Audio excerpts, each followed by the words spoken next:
They waited until she was sick, weak, and alone. Then they took everything. The night Evelyn Harper came home from her cancer treatment, she didn't find a warm house or a loving family. She found a locked door, a trash bag on the steps, and a note from her own daughter telling her she no longer belonged there. 69 years old, a retired nurse, a cancer patient, and they did this to her in the middle of a Chicago winter. This is her story. Stay until the end, and drop your city in the comments. I want to see how far this reaches. The last thing Evelyn Harper remembered clearly from that Tuesday night was the way the wind came off Lake Michigan. It wasn't the ordinary cold that Chicago locals complain about, the kind that bites your cheeks and makes your eyes water. This was something meaner. January in this city operates on a different level of cruelty. The wind doesn't blow, it presses. It pushes against you like something with intention, like it's personally trying to break you down. And on that particular night, Evelyn felt every degree of it in her bones, in her chest, in the marrow that the chemotherapy had been slowly hollowing out for the past 7 months. She had taken the bus home from the oncology center on West Harrison, same as she always did. Her daughter, Vanessa, had offered to pick her up exactly twice in 7 months. The first time, she'd shown up 40 minutes late and spent the drive back asking Evelyn if she'd thought more about the financial stuff. The second time, she hadn't shown up at all, so Evelyn stopped asking. She was good at that, stopping herself from needing people who didn't want to show up. The bus let her off at the corner of North Damon and West Evergreen, 2 blocks from the brownstone she and Raymond had bought in 1987 for $74,000. The same brownstone where she'd raised Vanessa, where she'd planted the tulips that still came back every April, where Raymond had died in the bedroom on a Sunday morning in 2019, his hand in hers, his breathing quiet at the end, and she had sat with him for 2 full hours before she called anyone because she wasn't ready to give him to the world yet. That house was not a property, it was the physical shape of her entire adult life. She walked those 2 blocks slowly. The chemo had been particularly rough that week, her 3rd round of the current regimen after the first 2 failed to produce the results they wanted, and she could feel the fatigue sitting behind her eyes like wet concrete.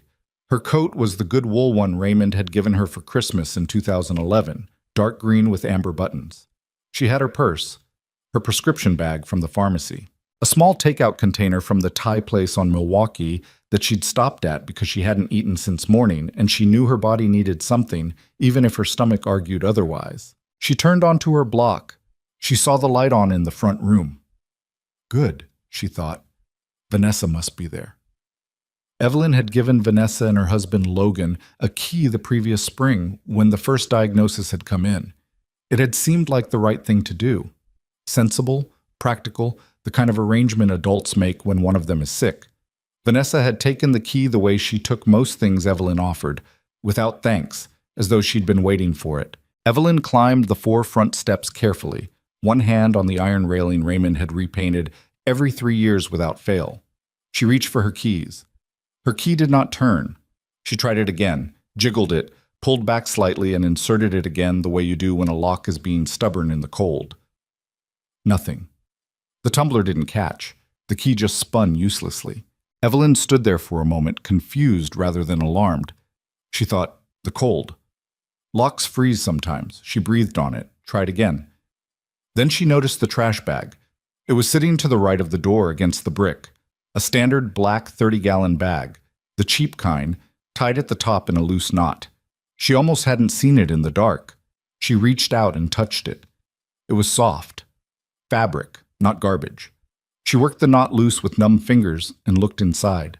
Her clothes, her gray cardigan, 2 pairs of slacks, her nurse's scrub top from 30 years ago that she'd kept because the fabric was perfect for sleeping, her Bible, her reading glasses case, a photograph of Raymond from 1994 in the silver frame she kept on the nightstand.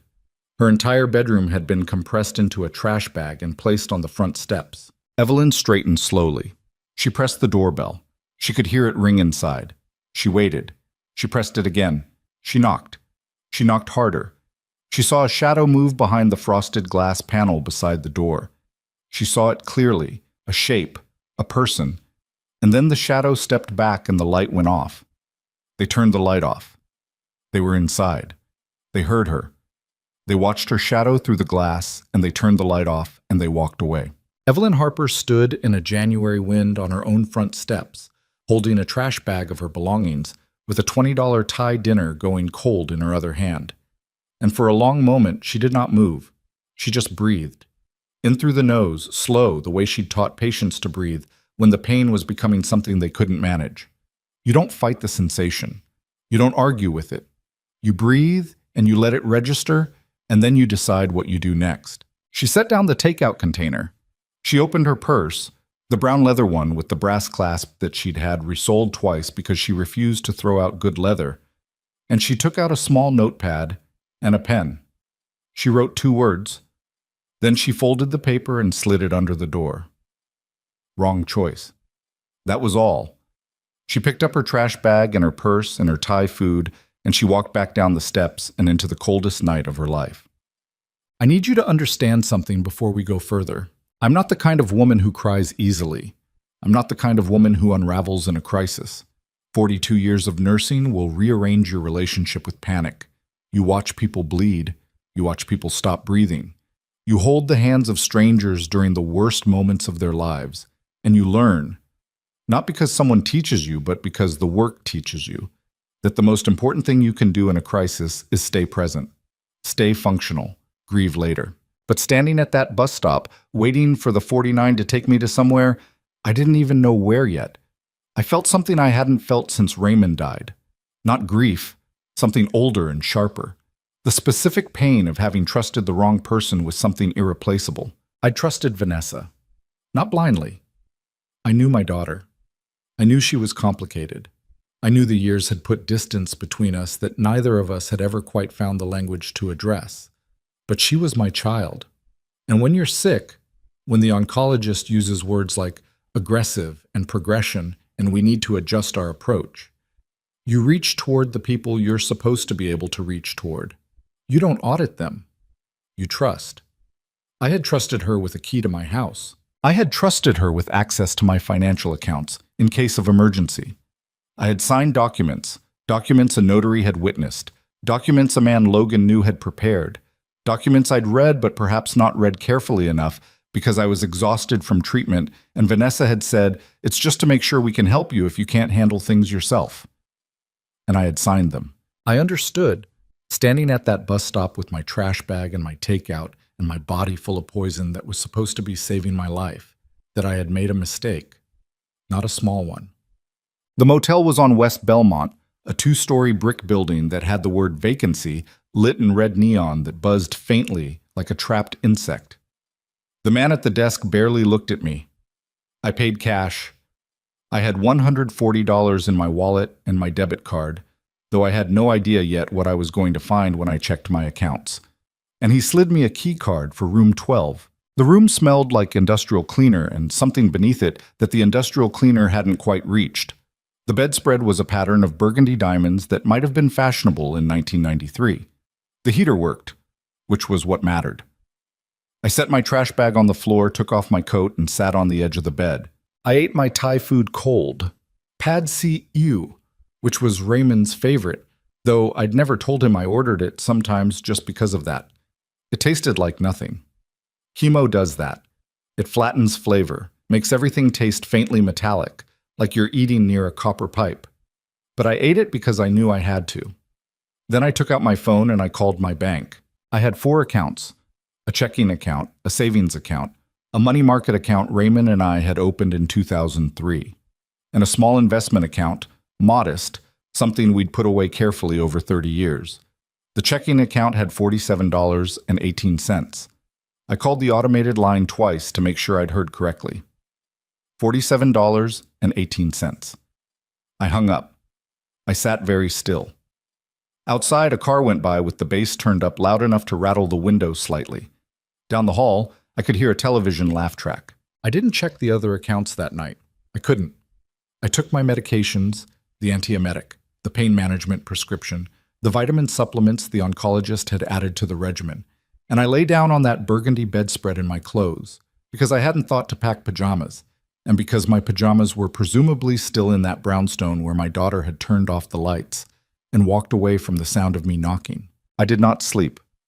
I lay in the dark, and I thought about Naomi Brooks. I hadn't spoken to Naomi in almost 4 years. She was an attorney, had been for nearly 2 decades by then, working out of a firm on North Michigan Avenue that specialized in elder law and estate litigation. She was sharp in the way that people who grew up having to be sharp are sharp, not performed, not aggressive, just precise. She saw the thing behind the thing. She had her mother's eyes and her grandmother's stubbornness, and she had gotten both of those things honestly. I had known her grandmother, Dorothea Brooks, back when we both worked at Mercy Hospital in the early 90s. Dorothea was a CNA, certified nursing assistant, the kind of woman who did the work that nurses take credit for and administrators pretend doesn't exist.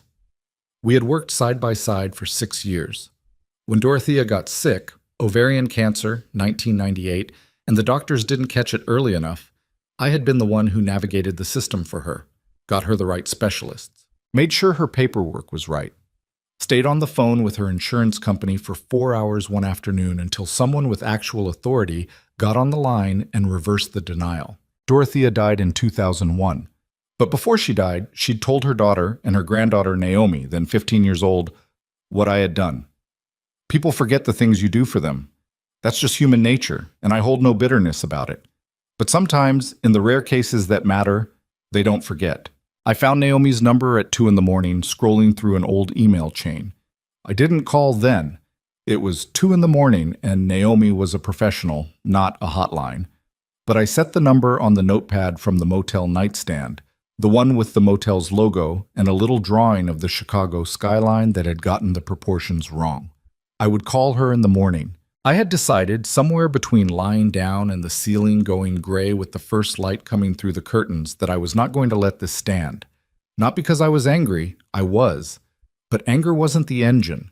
What was running underneath the anger was something quieter and more durable. The 42-year discipline of a woman who had looked at impossible situations and said, methodically, what needs to happen here, and what do I have available to make it happen? I had Naomi's number. I had $47.18. I had a trash bag with the photograph of my husband. I had been to war before, different kinds of war, and I was still here. Champant. Naomi answered on the second ring. Mrs. Harper? She sounded like she'd been awake for a while. It was 7:14 in the morning. Is everything okay? No, I said. Everything is not okay. I need to talk to you about something serious, and I need to know if you have time this week. There was a pause. Not hesitation. Calculation. Naomi Brooks didn't hesitate. She calculated. I have a 9:30 that I can push. Can you come to my office? I can't pay you, I said. I needed her to know that up front. I have never liked starting a conversation under false pretenses. I don't know what I have right now. My accounts have been accessed without my knowledge, and I don't have a full picture yet, but I cannot make any financial commitments. Another pause. Longer this time. Mrs. Harper, she said, do you remember what you did for my grandmother when she was sick? I remember Dorothea, I said. Then I'll see you at 9:30. Do you need me to send a car? I looked around the motel room, the burgundy bedspread, the buzzing heater, the takeout container in the trash. Yes, I said. I think I do.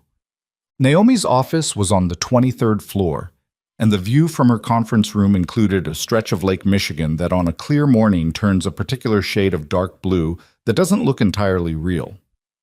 I had always loved that view. Chicago in winter, the lake going steel gray toward the horizon. But I noticed it the way you notice things when part of your mind is running parallel calculations, absorbing, filing, not fully landing. Naomi herself had not changed much in 4 years. She was 41, maybe 42, slim and unhurried looking in a dark navy blazer, her hair natural and close cropped. She wore glasses now. She set a cup of tea in front of me. Not coffee, tea, as though she'd remembered from somewhere that I was a tea person. And she sat down across the table and she looked at me the way very good attorneys look at clients, like she was reading the information behind the information. Tell me everything, she said. Don't summarize. Don't decide what's relevant. Just tell me. So I did. I told her about the diagnosis, the non-Hodgkin's lymphoma, the treatment schedule, the way the first 2 rounds hadn't produced the response the oncologist wanted. I told her about Vanessa arriving in April with sudden warmth, the kind of warmth that I'd noticed but chosen to interpret generously because I was sick, and I wanted my daughter back. I told her about the key, about the documents. I described what I remembered about the documents, the language I recalled. The sections Vanessa had pointed to, the ones she'd waved past, saying, "That's just standard." I told her about Logan, calm, pleasant, the way a man can be pleasant in a way that makes the hair on your arms stand up if you pay attention. I told her about the night before, the locked door, the trash bag, the shadow behind the glass that watched me and then turned the light off. Naomi listened without interrupting. She took notes on a yellow legal pad in handwriting that was small and precise, the kind that doesn't waste space. When I finished, she set down her pen. "The documents they had you sign," she said. "A power of attorney, durable power of attorney, and something else. Logan said it was a property management authorization. Vanessa said it was just to allow them to handle bills and administrative things if I was incapacitated." "Who prepared those documents?" "A man named Gerard Whitfield. Logan said he was a friend of his, a paralegal." Naomi's expression didn't change, but something behind her eyes shifted, and I recognized it. I'd seen it in myself when a patient's vitals told me something that their chart hadn't caught yet. "A paralegal," she repeated. "That's what he told me." "Did you receive copies?" "I received copies. I kept them in the file drawer in my study." I paused, "Which is now in a house I no longer have access to." "Okay." Naomi sat back. She looked at the ceiling for exactly 2 seconds. I counted. And then she looked at me. "I want to do a full financial sweep. I want to pull every account, every transaction, every wire transfer going back 18 months. And I want to get someone over to the Cook County Recorder of Deeds today to look at any property filings associated with your address." I felt the hair on my arms stand up. Not from cold. "You think they've moved on the property?" I said.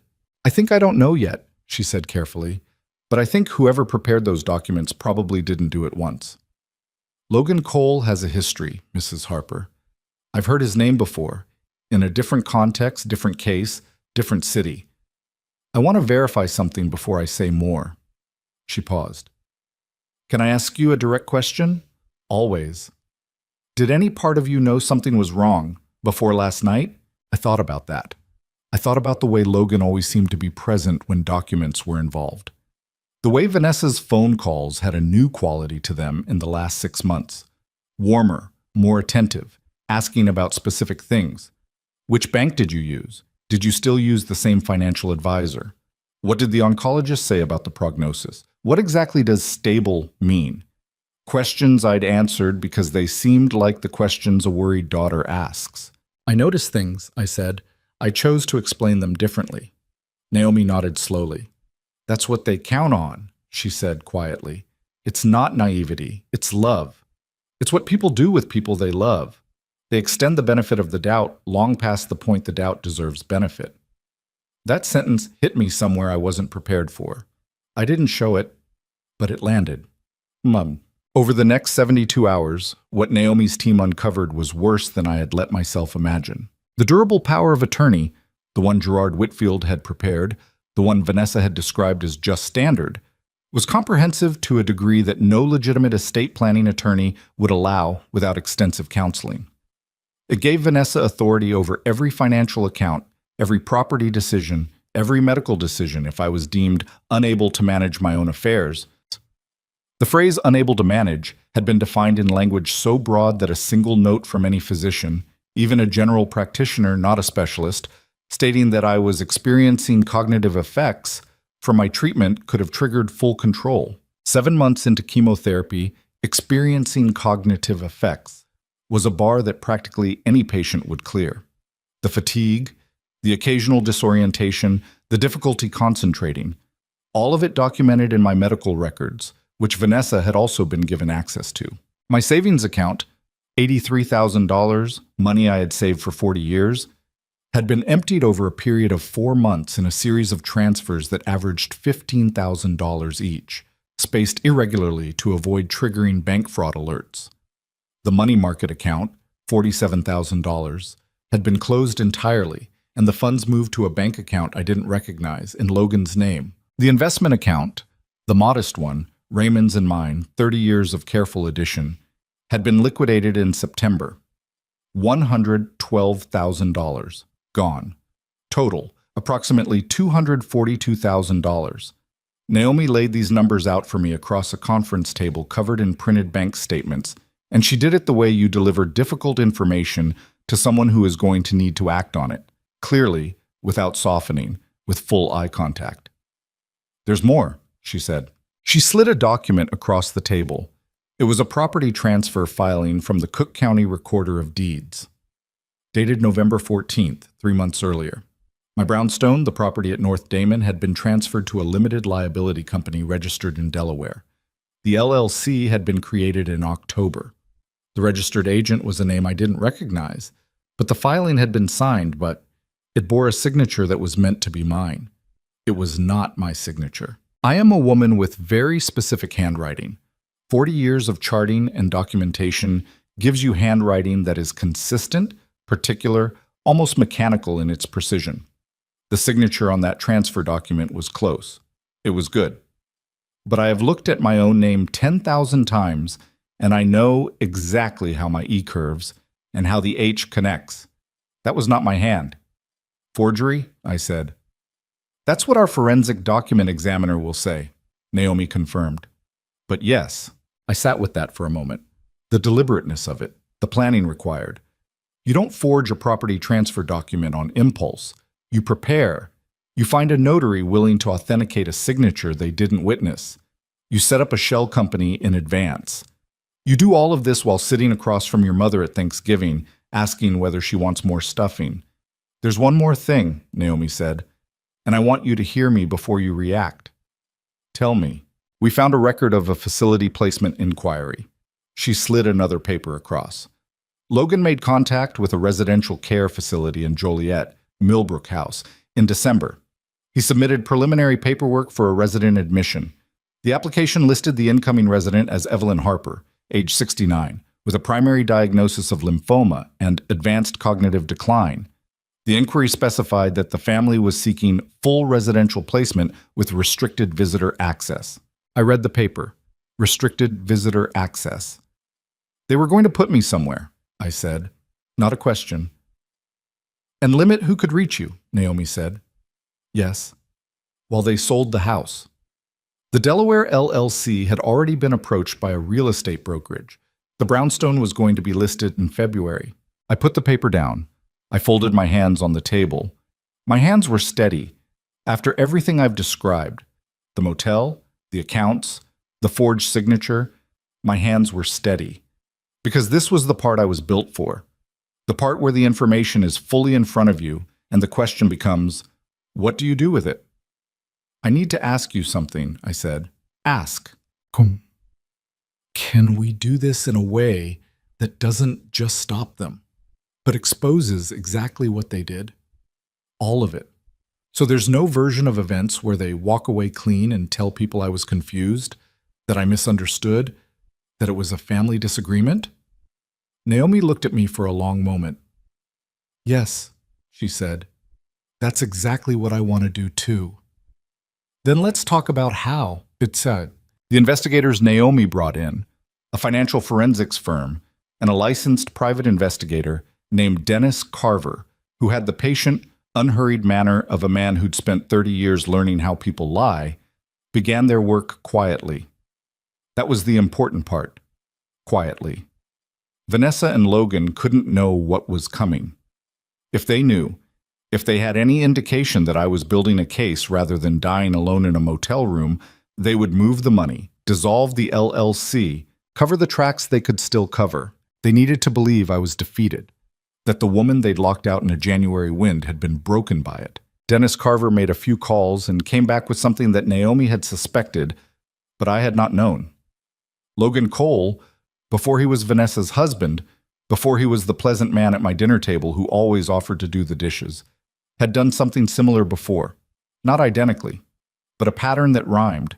An elderly uncle in Cincinnati, 2015. Cognitive decline. Power of attorney. Assets transferred. The uncle had died before anything was prosecuted and the family hadn't pushed forward. Before that, A business partner in Indianapolis, 2011. Different mechanism, same result. Money moved, records muddied, Logan walking away. He was not a man who'd made a mistake. He was a man who had learned a method. And Vanessa, my daughter, the child I'd rocked through ear infections and science fair projects and a heartbreak in 10th grade that had seemed to her like the end of the world, Vanessa had either been recruited into his method or had come to it herself. I didn't know which yet. I wasn't sure it mattered in a legal sense. In a human sense, it mattered enormously. That was a question I set aside. There were more immediate things to address. Dennis located the bank account where the money had been transferred. He documented the wire transfers. He found Gerard Whitfield, not a paralegal, as it turned out, but a man who had once been a paralegal and had lost that certification in 2019 following a complaint filed against him in DuPage County. He was still preparing documents. He just wasn't doing it legally. The forensic document examiner confirmed what I had seen with my own eyes. The property transfer signature was a forgery. She could demonstrate it with measurements, with ink analysis, with the specific patterns of pressure a person applies to a pen that are as individual as a fingerprint. We had fraud. We had forgery. We had financial exploitation of a vulnerable adult, which is a specific criminal statute in the state of Illinois, not merely a civil matter. We had evidence of conspiracy to commit all of the above, and we had a plan. Naomi made contact with the Cook County State's Attorney's Office. She made contact with the Financial Crimes Unit of the Chicago Police Department. What she proposed was not a simple arrest, a knock on a door and a set of handcuffs. What she proposed was something that would require Vanessa and Logan to come to us, to walk into the truth themselves without knowing it. She needed a few weeks to set it up properly. I needed a few weeks to get through my next round of chemotherapy. I went back to the motel. I paid with what remained of my cash. Naomi's firm covered the difference without asking me, which I recorded carefully because I intended to pay every cent back. I ate. I slept badly. I sat in the plastic chair beside the window, and I watched the traffic on West Belmont, and I thought about the tulips in the front yard that came back every April without anyone telling them to. Raymond used to say, "Things that are rooted don't need permission to return." I held on to that. Neck. There was one phone call during those weeks that I haven't told you about yet, because it was the hardest one, and because it tells you something about who I am that I'm not entirely proud of. It was from Vanessa. She called on a Thursday, 11 days after the night at the door. I saw her name on my screen and I stared at it for 4 rings. Naomi had told me, "Don't engage, don't give them information about what you're doing. Don't let them know you have legal representation." I knew all of that. I answered anyway. "Mom." Her voice was careful, measured, the way a person sounds when they've rehearsed. "I've been worried about you." I said nothing. "I know you're upset. I know it wasn't handled well. Logan thinks we should sit down and talk through." "How much is left?" I said. Silence. "Mom, in my accounts, how much is left? You've had access for months. I want to know if there's anything you left me." Another silence. Longer. And in that silence, I heard something I hadn't expected. I heard her breathing change. I heard something that might have been, in a different version of the story, the beginning of guilt. Or maybe I heard what I wanted to hear. I'm not sure even now. "This got out of hand," she said finally. "That's all I can say right now. It got out of hand." Vanessa. My voice was very quiet. "You watched me through that glass, on your steps, in January, and you turned the light off." She didn't answer. "I just want you to know," I said, "that I remember that. Whatever happens next, I will always remember that." I hung up. I sat with the phone in my hand and I breathed the way I'd taught patients to breathe. And after a while, the tightness in my chest eased slightly, and I set the phone on the nightstand next to the photograph of Raymond in the silver frame. I had made a mistake answering that call, but I also needed to make it. Some things you have to do even when you know better, because the alternative is carrying them differently for longer. She was still my daughter. That wasn't a comfort, it was just true. And the truest things are sometimes the ones that cost the most to hold. I had 4 more rounds of chemotherapy remaining. I had a plan. I had Raymond's photograph and a note I'd written on a cheap motel notepad. Wrong choice. They would understand eventually, with full clarity and consequence, exactly what those two words meant. The fourth round of chemotherapy hit me harder than the first three combined. That's the thing nobody prepares you for.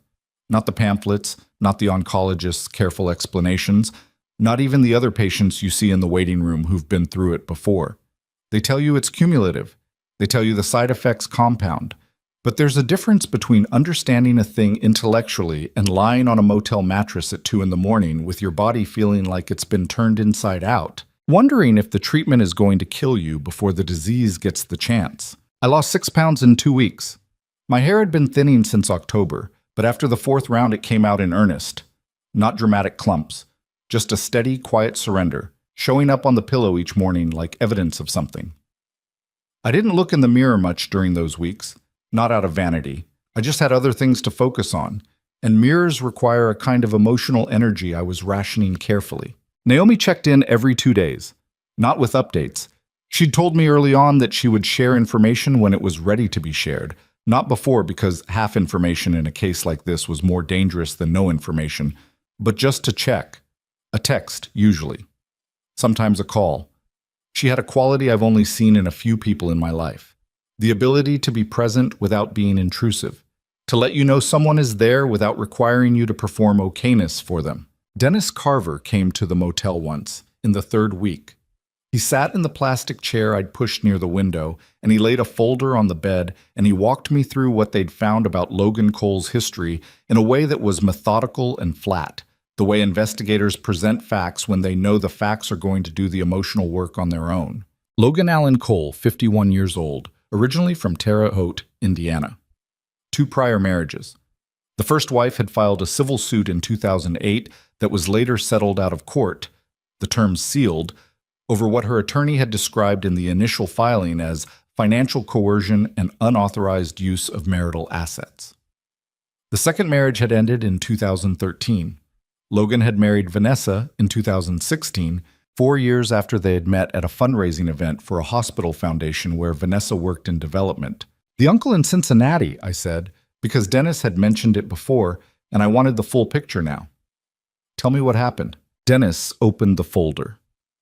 Gerald Harmon Cole, Logan's mother's brother, retired school teacher, 77 years old in 2015. Widower. No children. Logan visited him regularly starting about a year before Harmon began showing early signs of dementia. Power of attorney was granted in 2014 when Harmon had a minor stroke. By 2016, Harmon's savings, approximately $190,000, had been transferred through a series of accounts. Harmon passed away in February 2017 from cardiac complications. The family, 2 nieces and a nephew, noticed the accounts were empty, but by then the paper trail had been obscured significantly. Dennis paused. No criminal charges were ever filed. Because he died, I said. And because the family didn't have resources to pursue it civilly. I sat with that for a moment. Gerald Harmon Cole, retired school teacher who probably never saw it coming, who probably loved his nephew, who probably signed things because a person you love is asking you to sign things, and you are 77 years old, and you have just had a stroke, and the world has become somewhat harder to parse. How did Vanessa fit into the Cincinnati situation? I asked. Dennis glanced at this folder. She was present at Harmon's house twice during the period the transfers were occurring. We have that from a neighbor who remembered her from a conversation at the time. There it was. The thing I had been trying not to calculate too precisely, because the answer was going to cost me something regardless of what it was. Vanessa hadn't been recruited into Logan's method. She'd been present for a prior run of it. She'd watched it work. And then she had, what? Decided it could work on her own mother? Or had she told herself it was different, that it was practically her money anyway, that I wouldn't understand, that it was better this way? I don't know. I still don't know exactly which version of the story lived in Vanessa's head. I'm not sure it changes the outcome, but it changes something in me. The way I think about my daughter, the way I reconstruct the years, looking back for the moments where she might have made a different choice. Okay, I said. I closed the folder and handed it back to Dennis. What do we need from me? Right now? Nothing. We need you to stay low, stay healthy, and not contact either of them. He paused. I know you already talked to Vanessa. I looked at him. She's being monitored, he said simply. Her communications, financial and otherwise, not illegally, through channels that the state's attorney's office authorized once we brought the case to them. The call you made was fine. You didn't give anything away. But going forward, nothing. Even if she calls again. Especially if she calls again.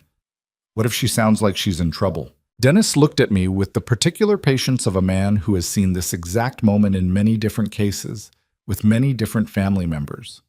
Mrs. Harper, I understand what I'm asking you to put aside, but the best thing you can do for your daughter, if there's anything left worth doing, is let this play out the way we've built it. If you reach out to her now, you potentially contaminate the case. You give Logan a reason to move money that we're currently tracking. And you might tip off someone who will use whatever you say against you. He leaned forward slightly. I know she's your daughter. I know that doesn't turn off. But right now, you have to let the case be the priority. He was right. I knew he was right. That didn't make it easier to sit with. After Dennis left, I opened the nightstand drawer and I took out the notepad, the one with the wrong Chicago skyline. And I wrote Vanessa's name, just her name. And I sat there and I thought about her as a child. Not as the woman who had watched me through frosted glass, as the small person who used to climb into my bed during thunderstorms and press her cold feet against my legs and fall asleep like that, entirely trusting, entirely certain that I was a safe place. When did that stop? Not when it became the situation I was living in now, Shimret, but earlier, before that. When did she start to look at me and see something other than her mother?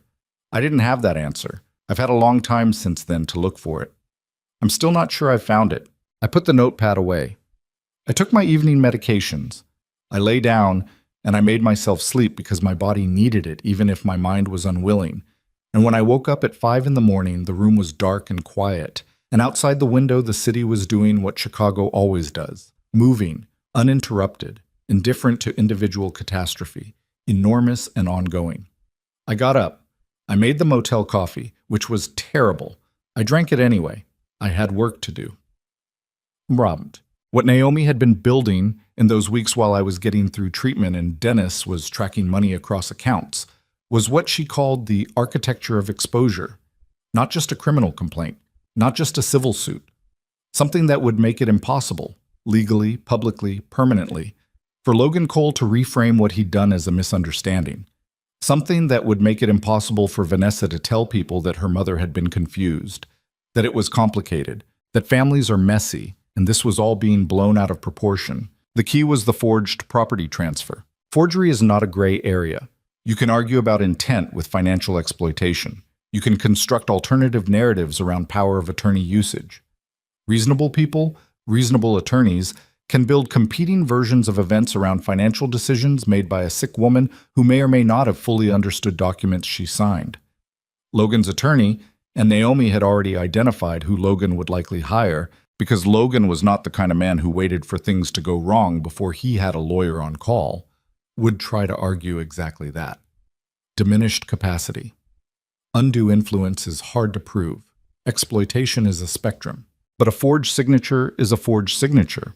A forensic document examiner with 30 years of experience and a toolkit of measurements and ink analysis doesn't argue with you about spectrum. She says, this signature was not made by Evelyn Harper. Full stop. And once forgery was established, everything else changed color.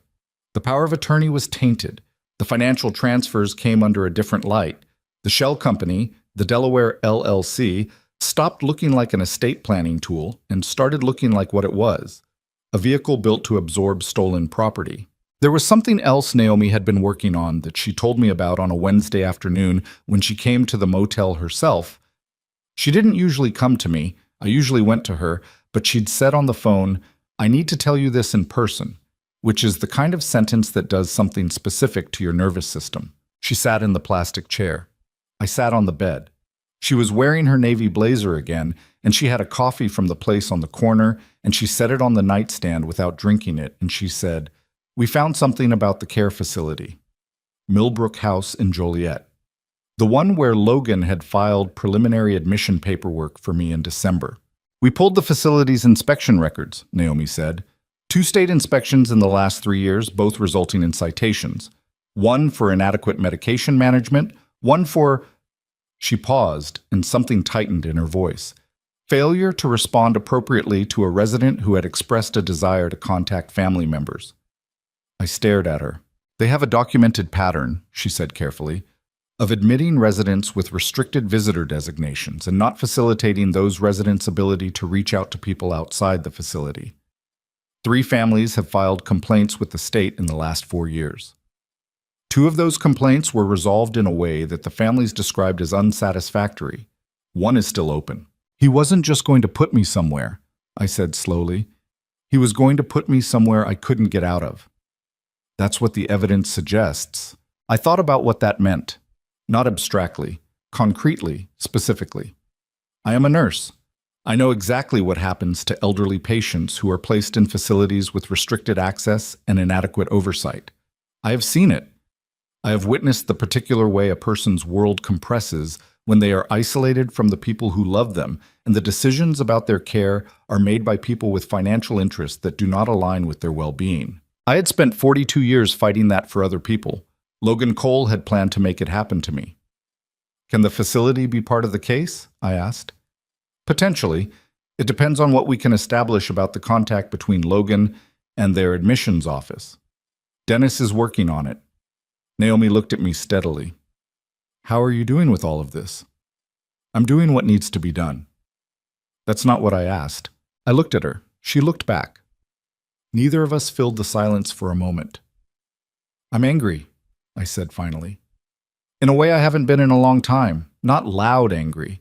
The kind that sits in your chest and keeps you moving. She nodded. Good. Hold on to that.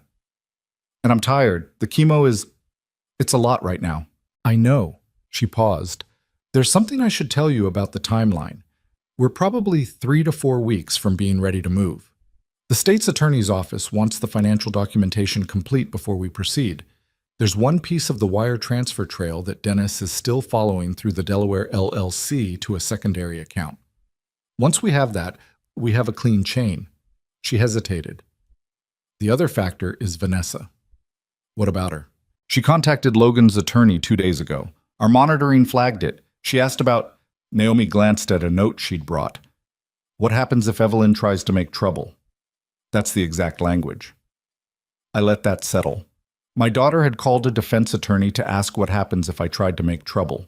The attorney told her not to worry, Naomi continued, that the power of attorney was solid and the property transfer was on record, that as long as Evelyn was medically compromised, his words, she had no real standing to contest anything without significant resources. A pause. He doesn't know about us. Good. There's one more thing. Naomi picked up her coffee finally, looked at it, set it back down. During that call, Vanessa said something else. She said, and I want you to hear this clearly before you react. She said, I just need this to be over before she gets worse. The room was very quiet. Before she gets worse. Not before I die, though that was probably what she meant underneath it. Before the cancer progresses, before the medical situation becomes more complex, before whatever window they were counting on closes. They were racing my illness. She's scared, I said, not generously, analytically. Not of me, of the timeline. Logan set up something with a specific window and she's worried the window is closing.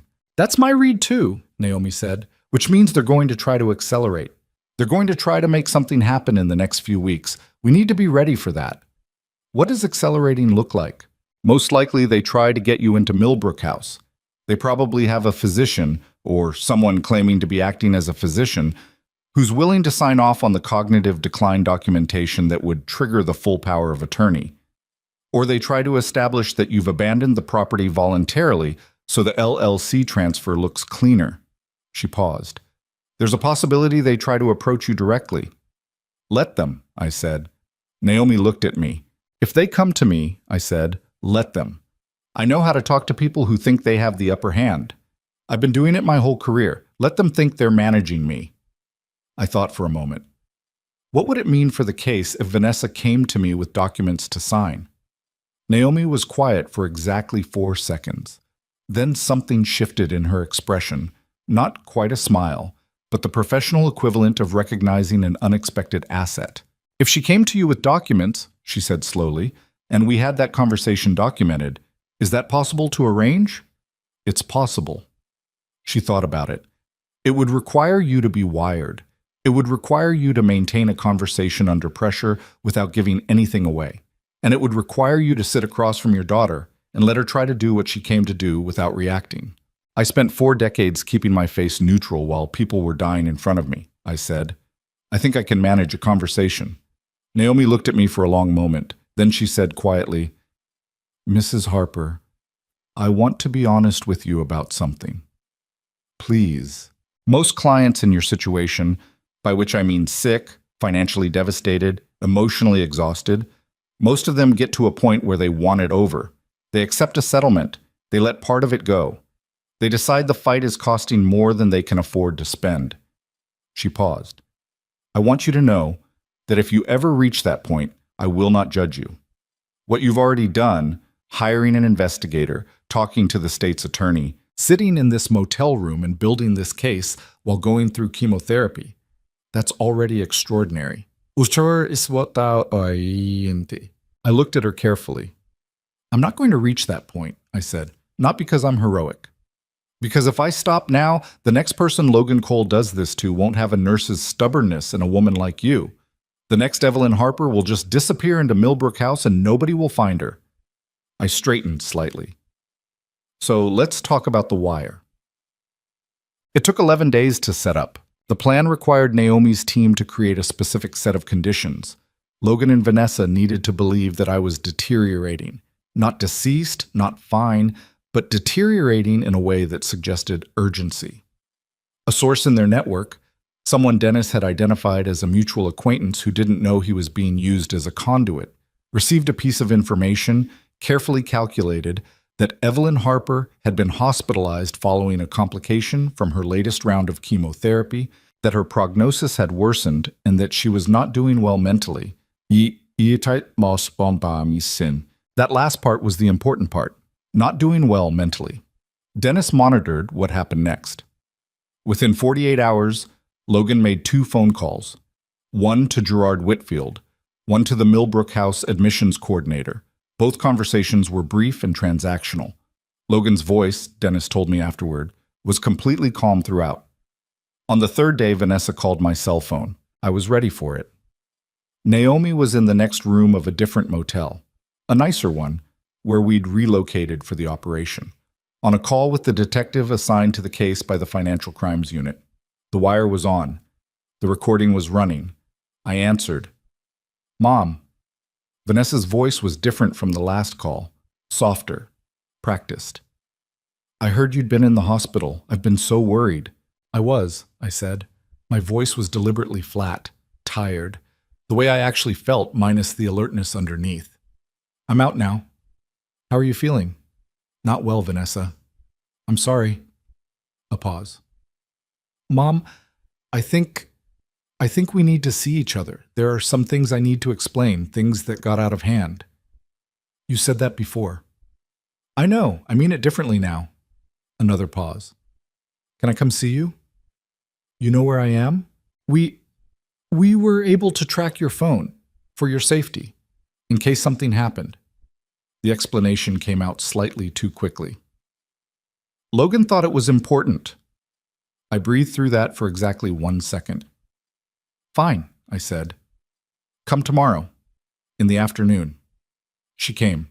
She sat in the chair across from me in that motel room, and she had a folder. There it was, the folder, the thing I had been waiting for. And she looked at me with an expression that I studied carefully because I needed to know what was actually in it. I was looking for calculation behind the concern. I was looking for the seam between what she was performing and what she actually felt. What I found was more complicated. The concern wasn't entirely performed.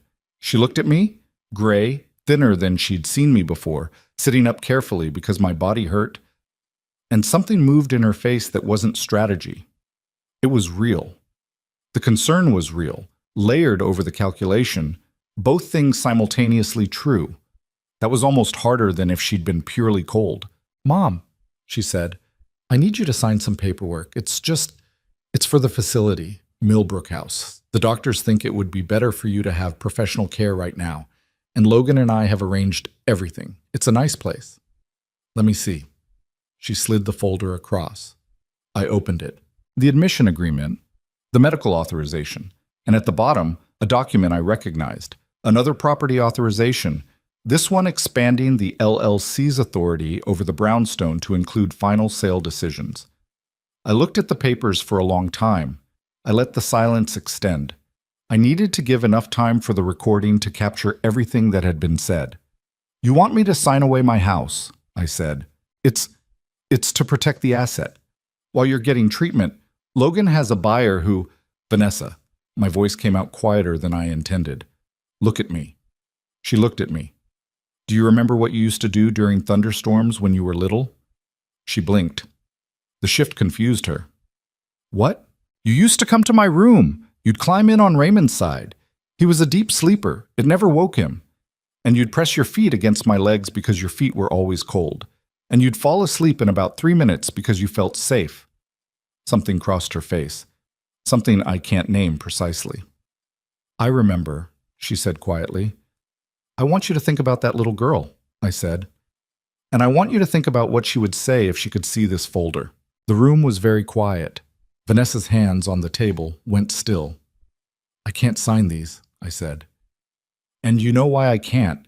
And I think somewhere in you, not the part Logan has his hands on, but somewhere underneath that, you know that what you came here to do today is wrong. She opened her mouth. Don't explain it, I said. Not right now. Just take the folder and leave. She left. The wire had captured everything. Every word, every document she'd brought, photographed by the lens in the smoke detector that Dennis had installed the previous morning. That night, Naomi called me. We have everything we need, she said. I sat in the dark of that motel room, holding the phone, listening to the traffic outside. My body ached. My chest hurt in the specific way that grief and illness produce when they collaborate. And underneath all of it, steady, banked, enduring, was the thing that had kept me functional through all of this. Not hope. I'm too old and too experienced to run on hope alone. Purpose. The clear, cold knowledge that what I was doing mattered beyond my own situation. That somewhere, some version of Harmon Cole's story was going to end differently because I hadn't let mine end in that motel room on West Belmont. Okay, I said. What's next?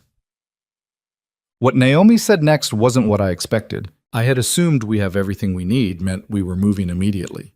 That the next step was warrants and arrests, and the kind of swift institutional machinery that the movies make look clean and inevitable. I had been building toward that moment for weeks, and I was ready for it the way you're ready for a procedure you've been dreading. Not without fear, but with the particular resolve of someone who has already decided that the fear is not in charge. Instead, Naomi said, "We're going to wait 2 more weeks." I held the phone very still. 2 weeks, I repeated. The state's attorney wants the secondary account trail closed before we move. If we arrest Logan now, his attorney files immediately, and the money that's still moving through the Delaware LLC potentially gets shielded behind litigation. We're $112,000 away from having every dollar traced to a recoverable account.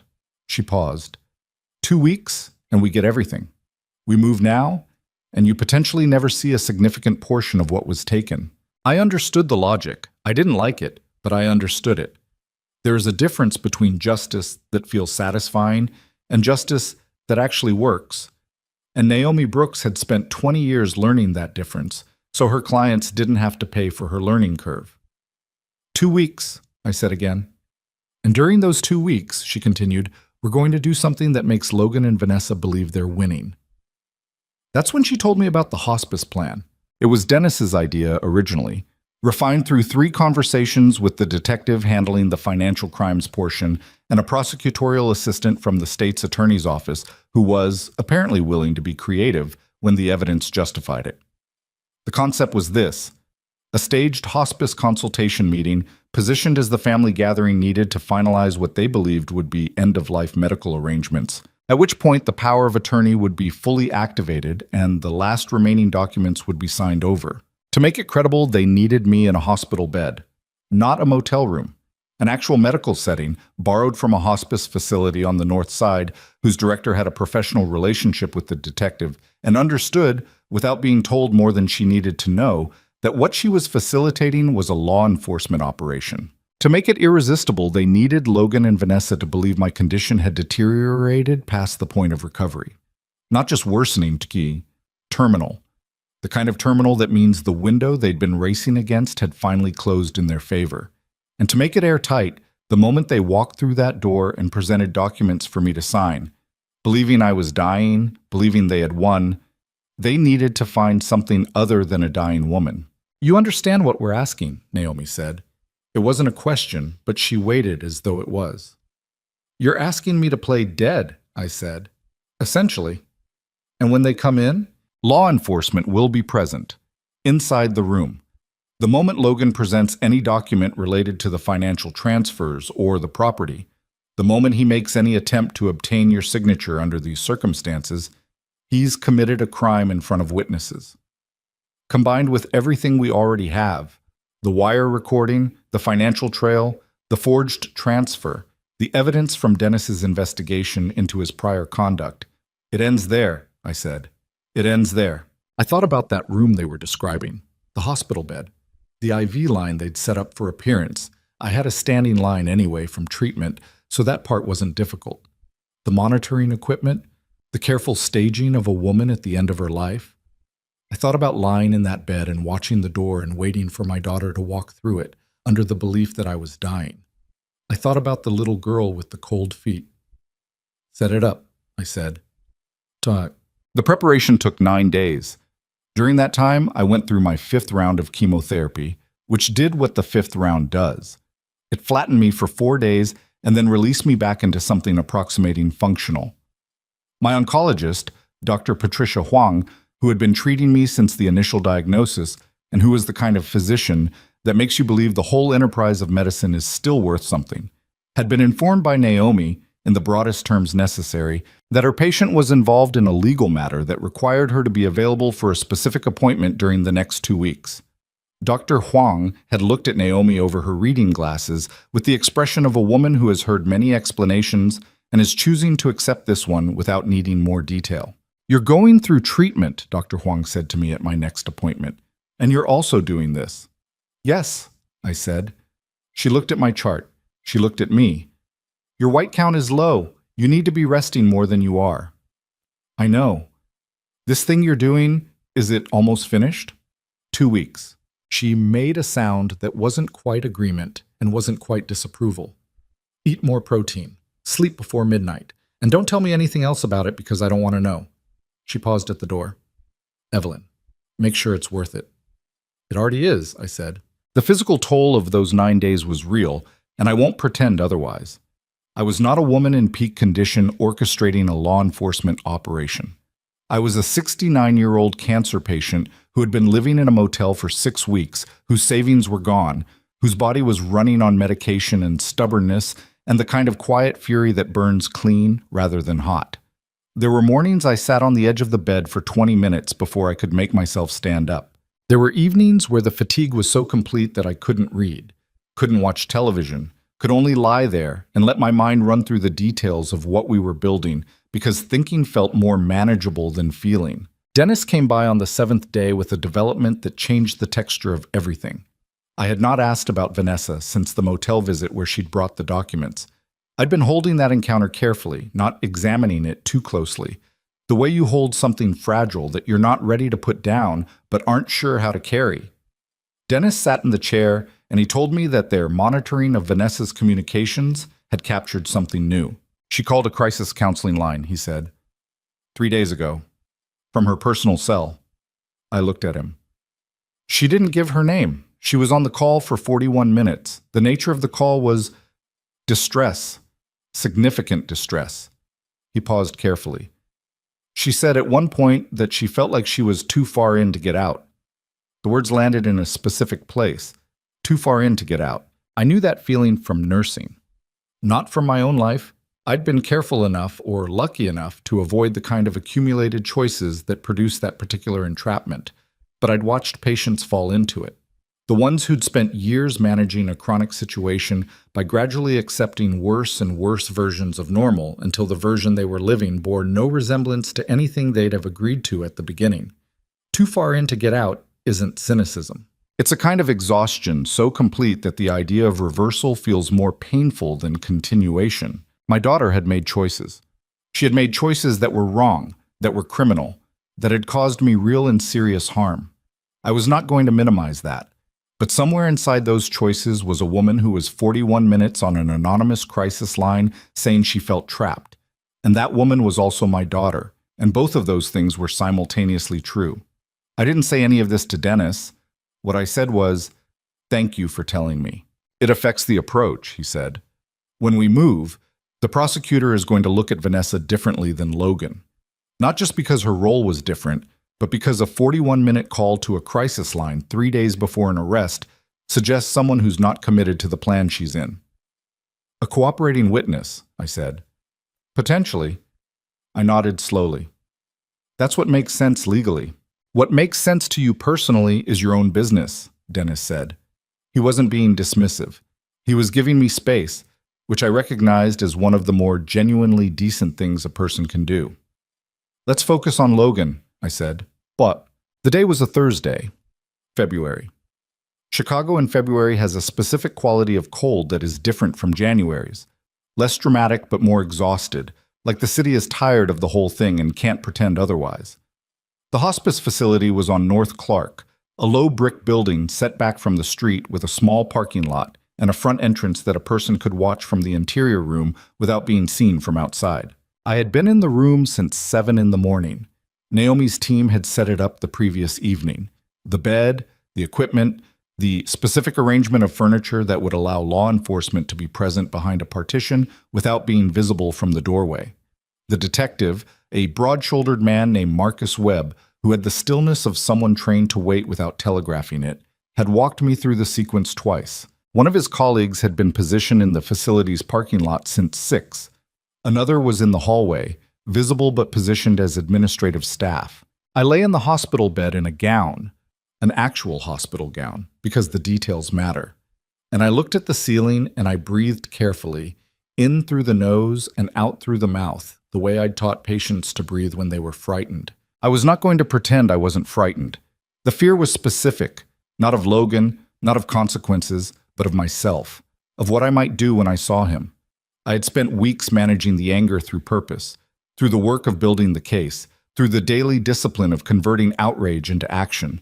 But lying in a hospital bed simulating death while waiting for the man who had planned to steal my home and disappear me into a care facility, I was not certain that all the discipline in the world would hold the moment he walked through the door.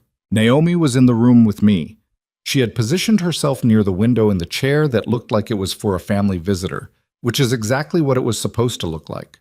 She was reading something on her phone with the focused calm of a woman who has been in high-stakes rooms before and knows that performing calm is a resource management decision.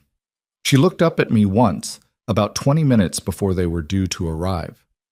"How are you?" she said quietly. "I've been better," I said. "Do you need anything?" "I need this to be over." She nodded. "Soon." At 11:43, Detective Webb's radio, tucked into his jacket pocket, gave a single soft click. The signal from the parking lot. A car had arrived. 2 occupants. I closed my eyes. I arranged my face into something that I hoped read as diminished. I knew how sick people look. I had looked at sick people for 4 decades. And I knew the specific quality of someone who is losing ground, the slack around the eyes, the absence of the small tensions that healthy people carry in their faces without knowing it. I let my hands rest open at my sides rather than closed. I breathed shallowly. The door opened. I heard Logan first. Not his voice, his footsteps. He walked with a particular confidence, the kind that people who've gotten away with things accumulate over time. A solidity of step that says, I belong here, and this situation belongs to me. I kept my eyes closed for another 3 seconds, and then I let them open slowly, as though the effort was significant. Logan was wearing a charcoal suit. That registered, in some peripheral way, the fact that he had dressed for this occasion as though it were a business meeting, which it was, to him. He was carrying a leather portfolio. He looked at me on the bed and his face arranged itself into something approximating concern. The way his face probably arranged itself into whatever the situation called for, automatically, without requiring the actual feeling. Vanessa was behind him. She looked terrible. Not in the way that illness looks terrible, in the way that guilt and sleeplessness do when they have been working on a person for weeks. She was thin in a way she hadn't been in November. Her eyes moved to me immediately, and then flinched, and she looked away, and I saw her throat move as she swallowed. "Evelyn?" Logan's voice was warm and careful. "We came as soon as we heard." I said nothing. I let my eyes move to him with the slowness of someone conserving effort. "The nurses told us you've had a difficult few days," he continued. He moved toward the chair near the bed, Naomi's chair, except Naomi had shifted to stand near the window, playing the role of a medical social worker, which was the cover they had established. Logan sat without being invited to. He opened the portfolio on his knee. "I know this isn't a good time, but there are some things we really need to handle. For your protection." "We're going, Marco." That phrase, "for your protection." There are some decisions about your care that need to be finalized, and the financial pieces need to be settled so that your care is funded properly going forward. I looked at him. I let the silence extend for 2 seconds. 3, 4. "What do you need me to sign?" I said. My voice was flat, quiet. Something moved in his expression. It might have been relief. "Just a few documents, things we've already discussed." He produced the first sheet. "This one updates the property authorization. It's to ensure the sale can proceed without any complications. The buyer has a timeline." He produced a pen. "And this one is the Millbrook House final admission agreement. Once we have your signature, everything is arranged." I looked at the documents. I looked at the pen in his hand. And then something happened that was not part of the plan. Vanessa said, "Stop." Her voice was so quiet that for a moment I wasn't sure I'd heard it. Logan turned to look at her. She was standing near the door and she was looking at me. Not at him, at me. And her face had changed entirely from what it was when she'd walked in. The performance was gone. Whatever she'd been holding together for the last several months was no longer holding. "Vanessa," Logan said. His voice was still warm, but there was something underneath it now.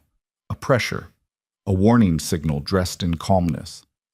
"We talked about this." "I can't," she said. "I can't do this. We're almost done. Your mother just needs to..." "Look at her." Vanessa's voice broke on the last word and then steadied, which is sometimes what voices do when they've broken as far as they can go. "Logan, look at her. She's sick. She's in a hospital bed and she's sick and she's my mother." "Vanessa." The warmth was draining from his voice now. "We need to stay focused on what we came here to do." "What you came here to do," she said. "I drove you here. I sat in the car and I told myself it was the last thing. That after this I'd..." She stopped. Her hands were shaking. She pressed them together.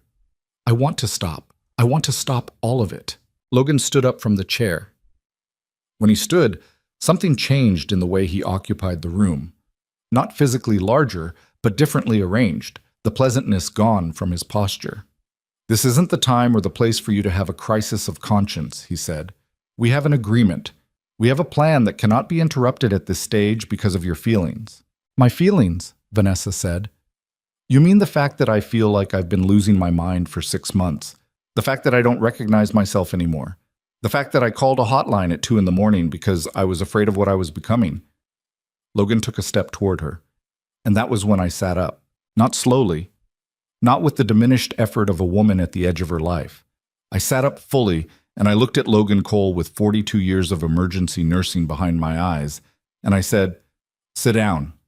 He turned to look at me. Behind the partition, I heard movement, subtle, controlled.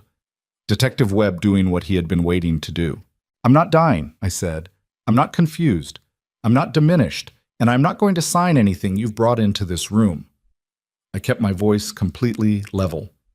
"What I am is a woman who has spent the last 6 weeks building a legal case with the Cook County State's Attorney's Office while you were busy believing you'd already won." The color left his face, not dramatically.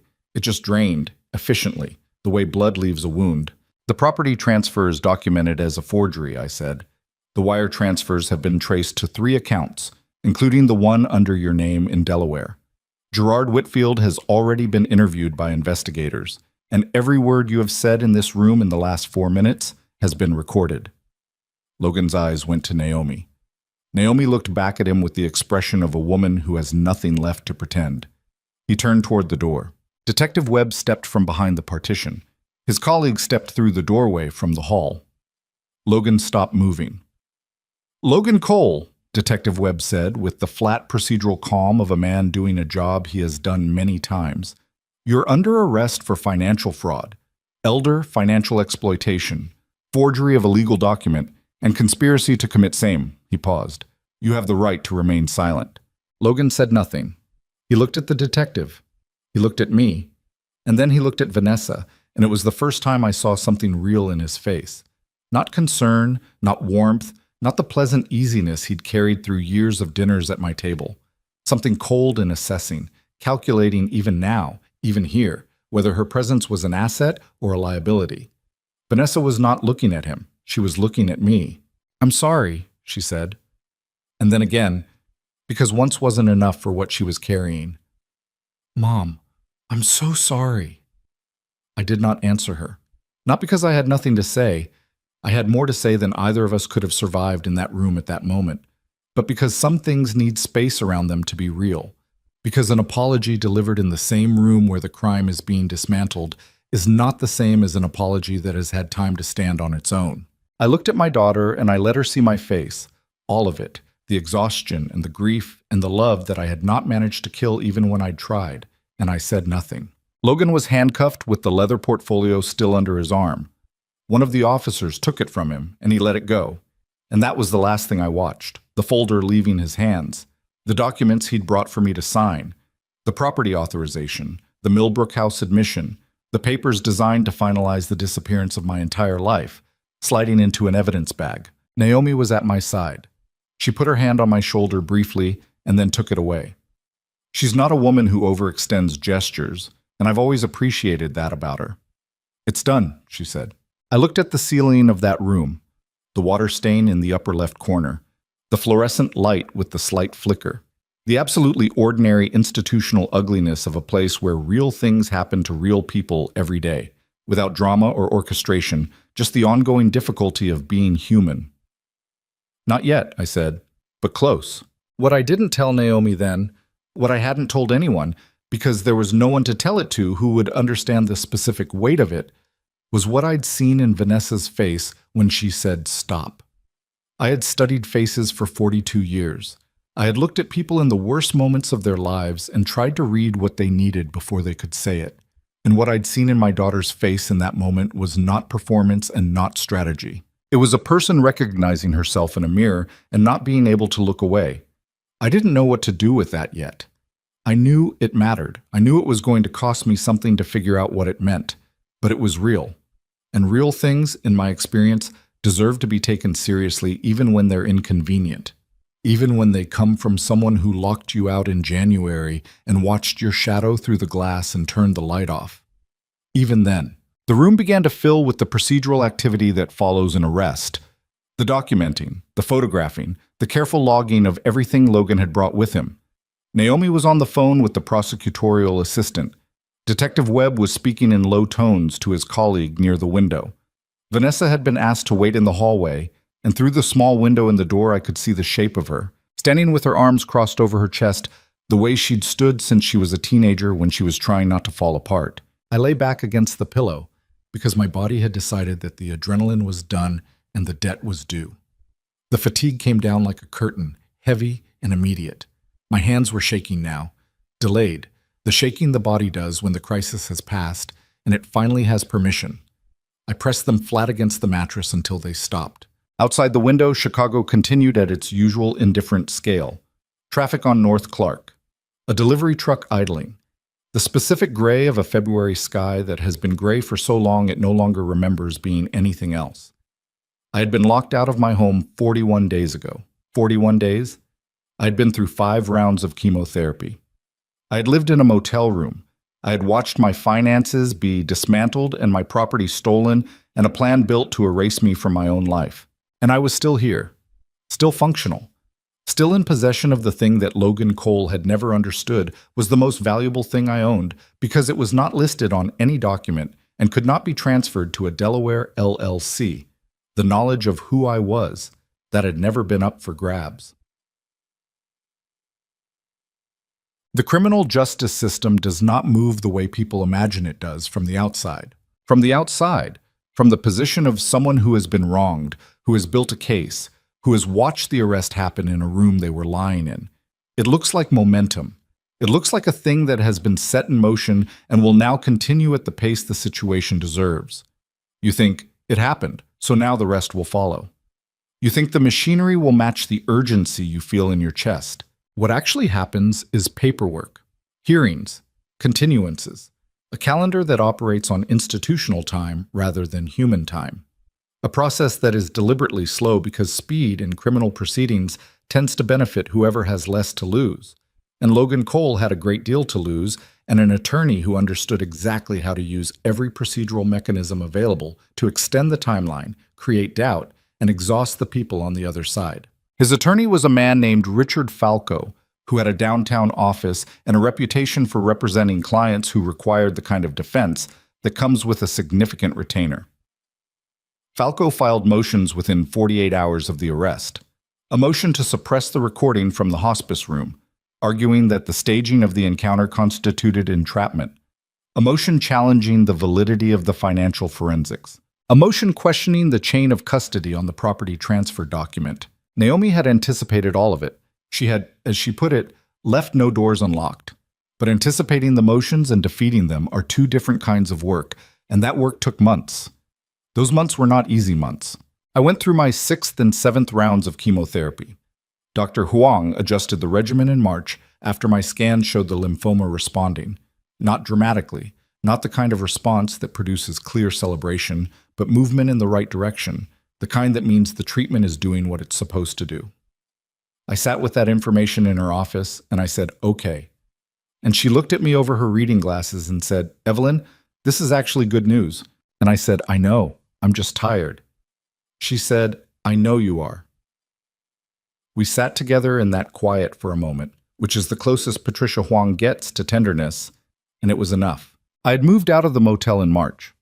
Naomi's firm had helped me establish a temporary injunction against the property transfer.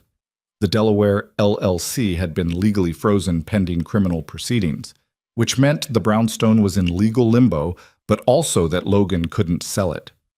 I couldn't live in it either, not yet, not while it was still tied up in motions and counterfilings and the slow grind of the court calendar. A woman from my old nursing unit, Martha Osei, who had retired 3 years after I did and lived in a 2-bedroom apartment in Logan Square, told me flatly that I was coming to stay with her and that she didn't want to hear a discussion about it.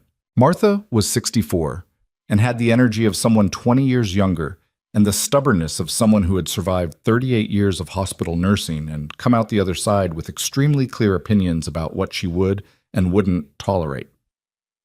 I moved into her spare room with my trash bag of belongings and Raymond's photograph and the notepad from the motel. And I slept in a real bed for the first time in months, and I didn't cry about it because I was too tired even for that. You look terrible, Martha said the first morning, setting a plate of scrambled eggs in front of me.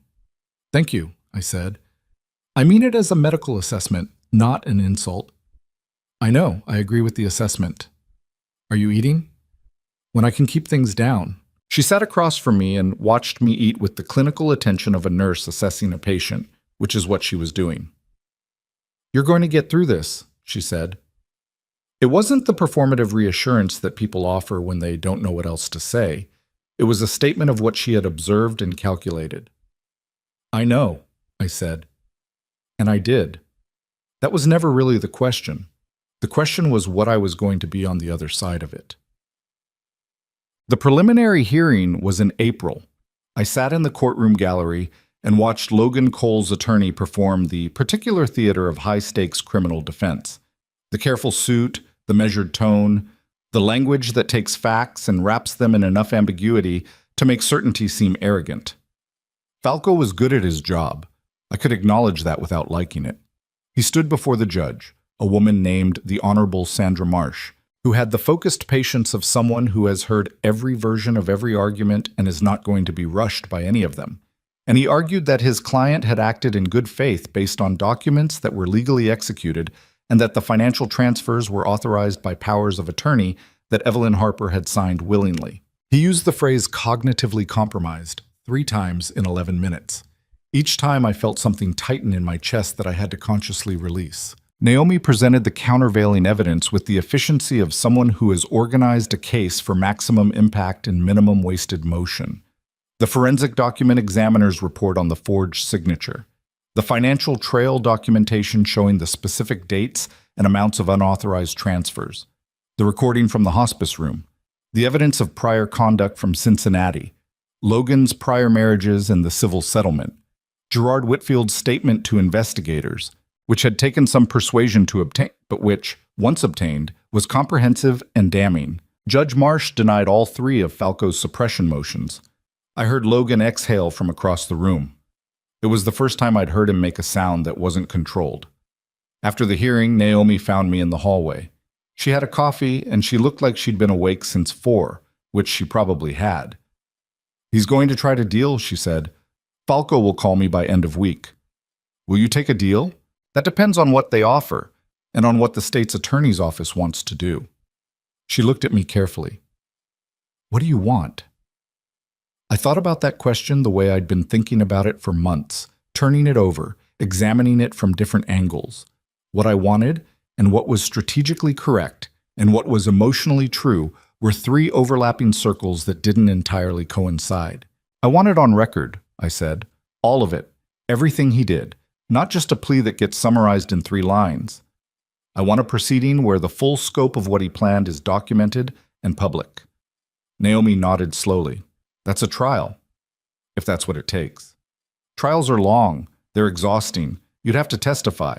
Falco would cross-examine you." "I know what cross-examination is," I said. "I've sat with families being interrogated by insurance companies about whether their loved one's death was their own fault. I think I can handle Richard Falco." She almost smiled. "Yes, I think you can." Falco called on Thursday. The offer was not what anyone had expected. Logan was willing to plead to reduce charges, financial exploitation, and a single count of forgery, in exchange for restitution and a suspended sentence with probation. A suspended sentence, no prison time. Naomi delivered this to me over the phone and then was quiet, which is how she delivers information she already knows is going to be rejected. "No," I said. "I expected that. I want you to know, though, that the state's attorney's office is interested in the deal because it guarantees restitution. A trial creates the possibility of acquittal, which means, tell them about Cincinnati," I said. "Tell them about Gerald Harmon Cole. Tell them that if Logan Cole walks out of this with a suspended sentence, the next family that doesn't have resources to pursue it criminally is going to be dealing with the same man in a different city with a different elderly relative." There was a silence on the line. "I'll make that argument," Naomi said. "I can't guarantee the outcome." "You never could," I said. "That's never been why I trusted you." The state's attorney's office came back 2 days later with a revised position. They were proceeding to trial. The offer was off the table. The trial lasted 9 days. I will not give you every hour of those 9 days because I don't have the energy to relive them in that level of detail, and because you don't need every hour. You need the shape of it, the weight of it, the moments that mattered. Falco performed exactly as I'd expected. He was skilled and methodical, and he tried 3 different approaches to undermine my credibility. The cognitive decline argument, the complicated family finances argument, and, on the 4th day, when the first 2 had not produced the response he wanted from the jury, a more personal attack, suggesting that I had been a controlling, difficult person throughout my daughter's life, and that Vanessa's actions had come from desperation rather than malice. That one landed differently than the others, not because it was true, but because it was close enough to something complicated that it hurt in a place I hadn't fully protected. I sat on the witness stand and I listened to Richard Falco describe my relationship with my daughter through the filter of his client's defense, and I kept my hands folded in my lap, and I breathed the way I'd taught patients to breathe. And when he finished, I answered the questions I was asked with the precision of someone who has spent 42 years documenting things accurately, because accuracy in medicine is the difference between life and death. The jury was out for 14 hours. I spent those 14 hours at Martha's apartment, sitting at her kitchen table. Martha made tea and didn't talk much, which is what I needed. I had my phone, I had the notepad. I had Raymond's photograph on the table in front of me because I had started carrying it with me everywhere. Not superstitiously, just because it helped. Naomi called at 9:47 in the evening. "Guilty," she said. "All counts." I put the phone down on the table. I sat with my hands flat on the surface, and I breathed. Martha put her hand over mine, briefly, and then took it back. "Okay," I said finally. "Okay." Net. The sentencing hearing was 6 weeks later, and it was there that the full weight of what Logan Cole had done was spoken aloud in a courtroom in a way that created a permanent public record. Naomi had requested that the sentencing include an impact statement, mine, and Judge Marsh had granted it.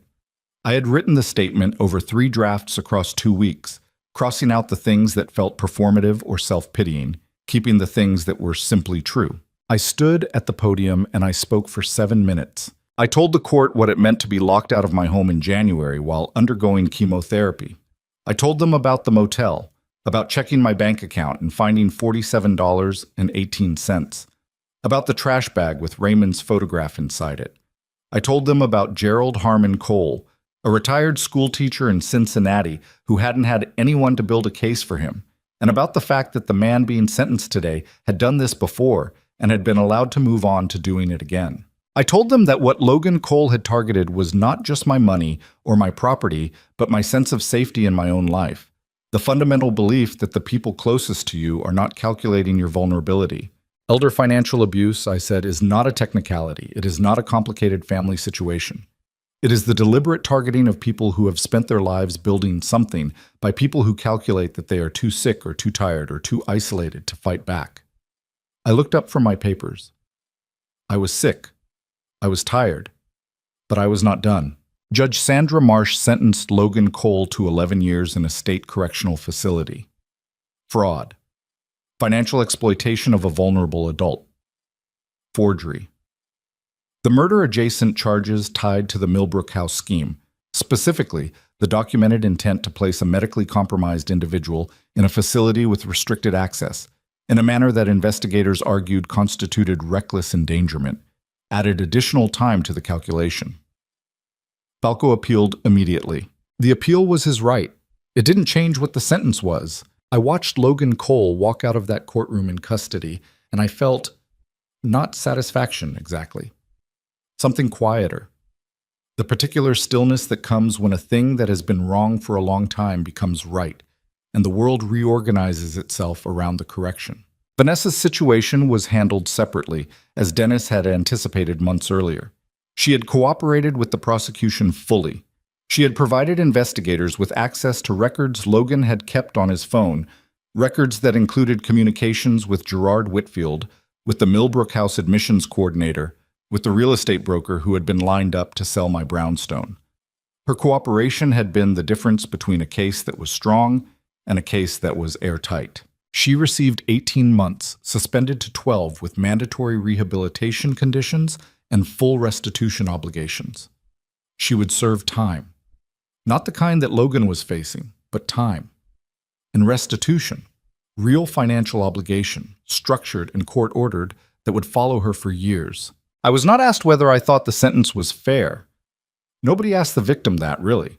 They asked the prosecutor, and the prosecutor communicates the position of the state, which is not the same thing as the position of the person who was harmed. If someone had asked me, I would have said, I don't know what fair looks like here. I know what happened.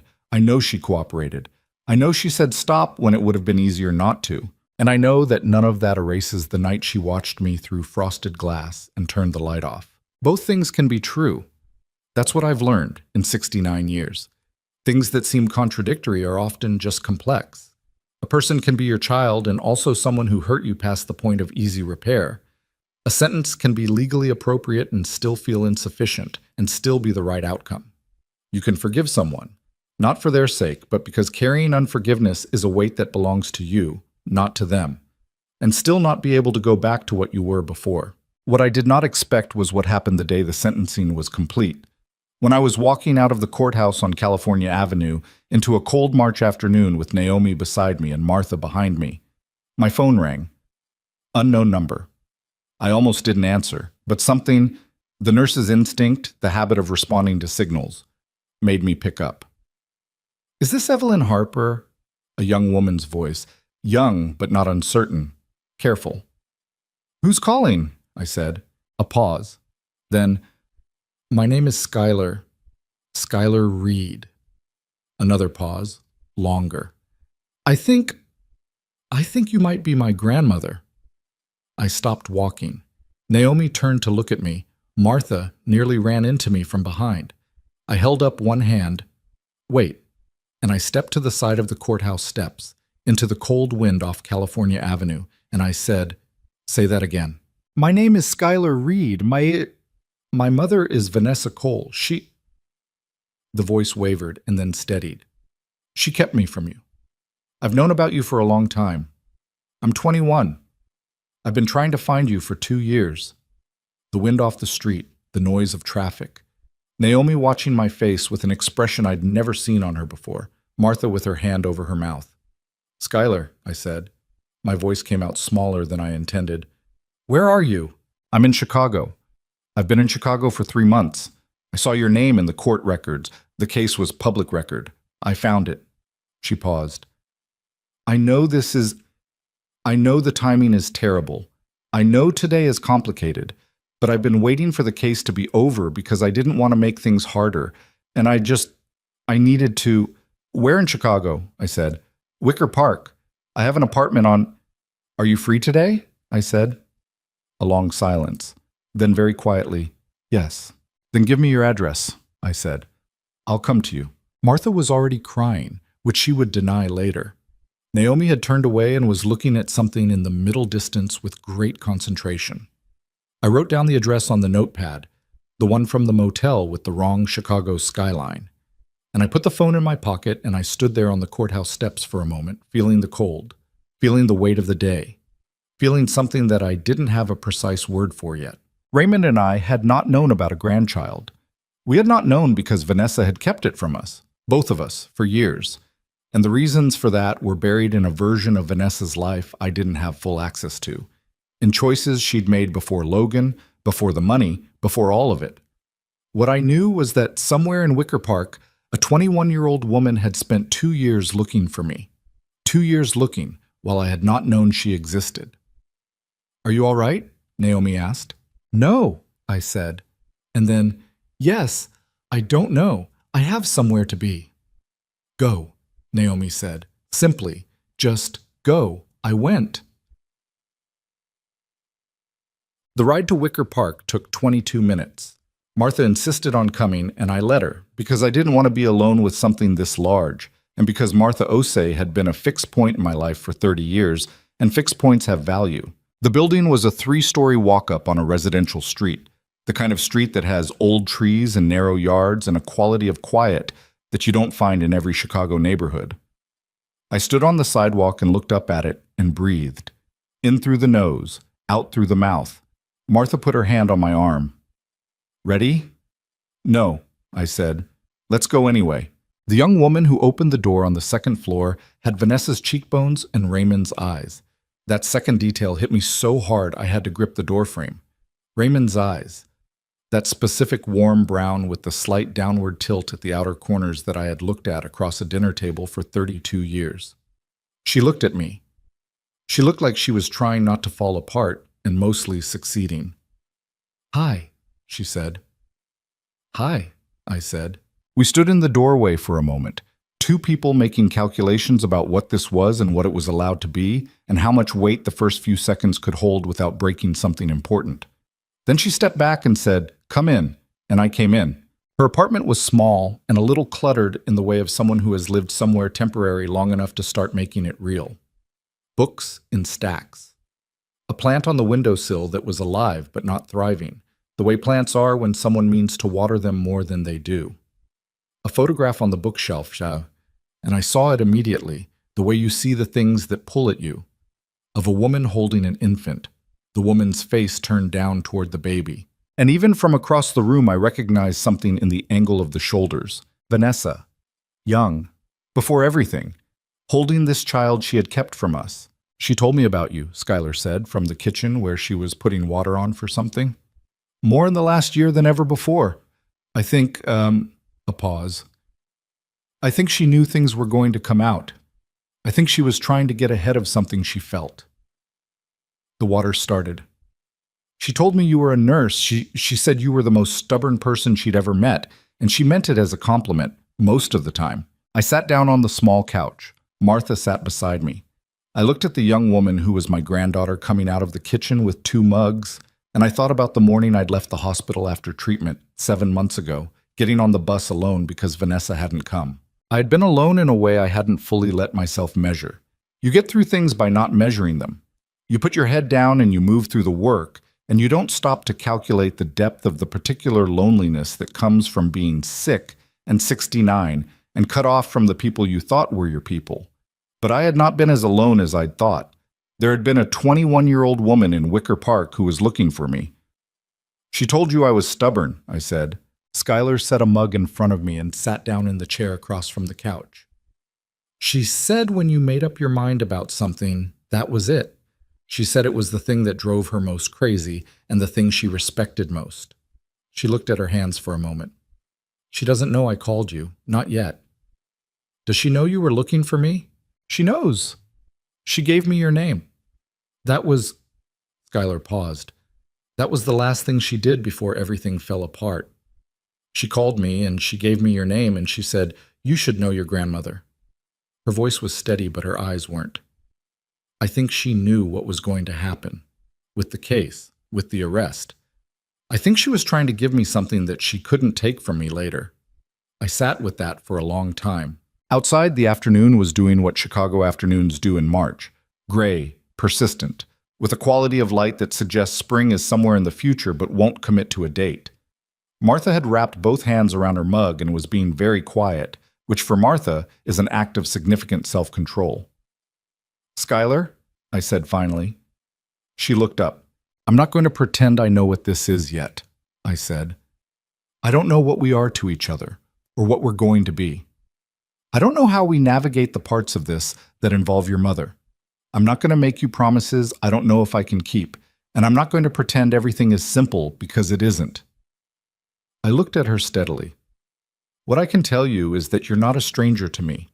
You have your grandfather's eyes, and whatever this is, I am not going to walk away from it. She blinked. Once. Something settled in her face. Okay, she said quietly. Okay. We drank our tea. The plant on the windowsill leaned slightly toward the afternoon light the way plants do, automatically, without being told. Martha asked Skylar what she did for work, and Skylar said she was finishing a nursing degree at UIC, and Martha looked at me with an expression I will not forget as long as I live. I looked at my granddaughter, 21 years old, Raymond's eyes, the beginning of something I had not known I was still allowed to have. And the city moved around us in its enormous, indifferent way, and inside of that I held this one particular thing that was not indifferent at all. Some things find you, even when you didn't know you were lost. I did not go back to the brownstone right away. That surprised people. Martha assumed I'd want to walk through the front door the moment the court lifted the freeze on the property and the LLC was dissolved and the title was restored to my name. Naomi had the legal paperwork completed within 2 weeks of the sentencing, and she handed me the documentation with something close to ceremony. Not theatrical, just the quiet acknowledgement of what it had taken to get there. It's yours, she said. Officially, completely, on every record that exists. I thanked her and put the documents in my bag and went back to Martha's apartment. Martha didn't say anything for 2 days. On the 3rd day, she set a cup of tea in front of me at the kitchen table and sat down and said, "Are you going to tell me what's going on, or are we going to keep pretending you're fine?" "I'm fine," I said. She gave me the look that 30 years of nursing friendship earns you the right to give. The look that says, I have watched you hold yourself together through things that would have broken other people, and I recognize when the holding is costing more than it should. "I don't want to go back there yet," I said. "Why?" I looked at my tea. "Because it's not the same house. Whatever I walk into when I open that door, it's not the place I built with Raymond. And I don't know if I want to stand in the middle of it and feel that. Martha was quiet for a moment. Then she said, "Or maybe you're afraid it will be exactly the same, and that will hurt just as much." I didn't answer. She was right, and we both knew it, and sometimes that's the whole conversation. The truth was that the brownstone had been violated in a way that the court documents couldn't repair. Legal title is one thing. What my daughter and her husband had done inside those walls, the planning, the phone calls, the movement of money, the cold administrative act of changing my locks while I was at chemotherapy, that had happened in the rooms where I had raised Vanessa, where Raymond had died, where I had planted tulips every spring for 30 years. You can restore ownership of a building. You cannot make it stop knowing what happened inside it. I needed time before I could face that. I allowed myself the time without guilt, which, for a woman of my generation and disposition, was itself a kind of progress. What I did instead was start working, not nursing. My body wasn't there yet, and Dr. Huang had been very clear that the recovery from the treatment required a period of genuine rest that I had been systematically ignoring for months. What I started doing was something I had been turning over in the back of my mind since those weeks in the motel on West Belmont, lying on the burgundy bedspread and listening to the traffic and thinking about Gerald Harmon Cole and all the people who hadn't had a Naomi Brooks or a Dennis Carver or the particular stubbornness of a retired emergency nurse. I started writing down what I knew. Not a memoir, not in any formal sense, just documentation, the kind I'd done for 42 years in chart notes and incident reports and the careful records that nursing requires. I wrote down the sequence of events, the specific mechanisms that Logan had used, the legal tools he'd exploited, the points at which a different piece of information or a different resource might have changed the outcome for someone in my position. I wrote about the documents I'd signed and what I hadn't understood about them. I wrote about what a durable power of attorney actually means in the state of Illinois, and what questions a person should ask before signing one, and what a legitimate version of that document looks like compared to what was done to me. I wrote it in plain language, the language you use when you want someone to actually understand something, rather than when you want to sound like you understand it yourself. Naomi came by Martha's apartment one Saturday morning and read what I had so far. She sat at the kitchen table for 40 minutes, reading carefully, and when she finished, she looked up and said, "This is good. It's just documentation. That's why it's good." She set the pages down. "Have you thought about what you want to do with it?" I had. I told her what I'd been thinking. A foundation. Small at first. I was not naive about what I had available and what it would take to build something sustainable, but focused. Specifically focused on two things that had been the axis of what happened to me: healthcare access for elderly patients navigating complicated diagnoses, and legal resources for elder financial abuse victims who lacked the connections or the funds to fight back the way I had been able to fight back. The restitution from Vanessa's court order was going into it, every recoverable dollar from the accounts that had been traced and frozen. The brownstone, when I was ready to deal with it, would either be refinanced to provide capital or sold. I hadn't decided yet. But either way, its value was going to mean something beyond its address. "You'll need a board," Naomi said. "Bylaws, 501c3 status, a name." "I know. I can help with the legal structure." "I know that too," I said. "That's why I'm telling you." She looked at me for a moment with the expression she gets when she is running calculations. "You know this is going to take years to build into anything meaningful." "I'm aware of that." "Your cancer is in remission, but you're still recovering from 7 rounds of—" "Naomi." I looked at her steadily. "I spent 42 years in emergency medicine. I know better than anyone what my body is doing and what timeline I'm working with. I am not asking for permission to do this. I'm telling you I'm doing it and asking if you're in." A pause. Then quietly, "I'm in." The first scan after the treatment ended came back in May with results that Dr. Huang described as significant response. The lymphoma had retreated to a point that changed the clinical language. Not remission in the full permanent sense, which is a word oncologists are careful with, but something close enough to it that the monitoring schedule shifted from monthly to quarterly, and the conversation about maintenance versus intervention changed tone. I sat in Dr. Huang's office and listened to her explain the numbers, and I nodded at the right places. And when she finished, I said, "So I have time." She looked at me over her reading glasses. "You have time. Then let's talk about what I can realistically do in the next 6 months." She put down her pen.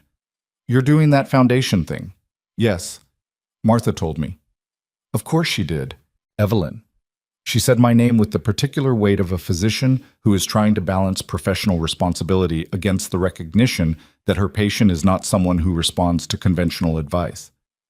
You need to genuinely rest. Not the version of rest where you're still working, but sitting down, actual rest. Your body has been through a significant trauma on top of 6 months of emotional and situational stress that most people don't survive intact. The fact that you are sitting in this chair is not permission to immediately load yourself back up. "I'm not loading up," I said. "I'm redirecting." She stared at me. "There's a difference," I said. "Loading up is taking on weight that has no purpose. What I'm doing has purpose. Purpose is not the same as burden. I learned that difference in the motel." Dr. Huang was quiet for a moment. Then she said with the resignation of a woman who has lost this particular argument before, 2 hours a day on the foundation. That's all I want from you for the next 3 months. 2 hours. And you sleep 8 hours, and you eat actual meals." "Agreed," I said. She looked at me the way she always looks at me when I agree to something, like she's trying to determine whether the agreement is real. "I mean it," she said. "I know," I said. "So do I." She was right that I needed to pace myself. I won't pretend I was perfectly disciplined about the 2-hour limit, because I wasn't. There were evenings at Martha's kitchen table that ran longer than they should have. The foundation documents spread out under the lamp. Skylar on the phone asking questions about nursing school that I found myself answering for an hour before I noticed the time. But I was eating. I was sleeping more than I had in a year. And the work, the purposeful, directed work of building something that would outlast the crisis that had created it, was doing something for my recovery that Dr. Huang's protocol alone couldn't do. I was not a woman who healed through stillness. I healed through engagement with what mattered. Skylar came over twice a week, sometimes to Martha's, once we'd settled into that rhythm. And sometimes we met at a coffee place on Milwaukee that she liked. A small independent shop that played music at a reasonable volume and had a plant situation that was somehow even more chaotic than the one in her apartment. She was in her final clinical rotation, working in the emergency department at a hospital on the west side. And she came to these meetings with the particular energy of someone who is being changed by their work in real time and knows it. "I had a patient today," she said one afternoon, wrapping both hands around her coffee. 73 years old, came in with a cardiac presentation, but the cardiac workup was clean. And while we're waiting on results, she starts telling me about her living situation. She's in a facility, her son controls her finances, she hasn't spoken to her daughter in 8 months because the son doesn't allow it. She looked at me, and I knew exactly what that was because of you. "What did you do?" I said. I called the social worker. I documented everything she said. I made sure the attending knew before she was discharged that there needed to be a protective services referral. "Good," I said. "She kept saying her son loves her, that she doesn't want to make trouble." "I know." "How do you reach someone who's protecting the person hurting them?" I thought about that question for a moment, not because I didn't have an answer, but because the answer deserved to be given carefully. "You don't always reach them," I said. "Sometimes you can only make sure the information is documented and the referral is made and the door is open.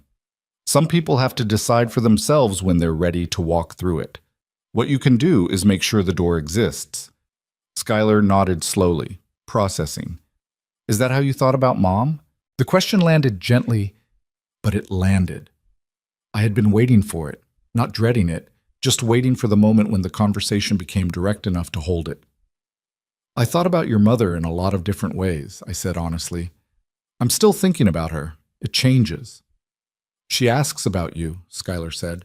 "Not directly. She asks how I'm doing, and then she asks if I've been spending time with anyone, and I know what she means."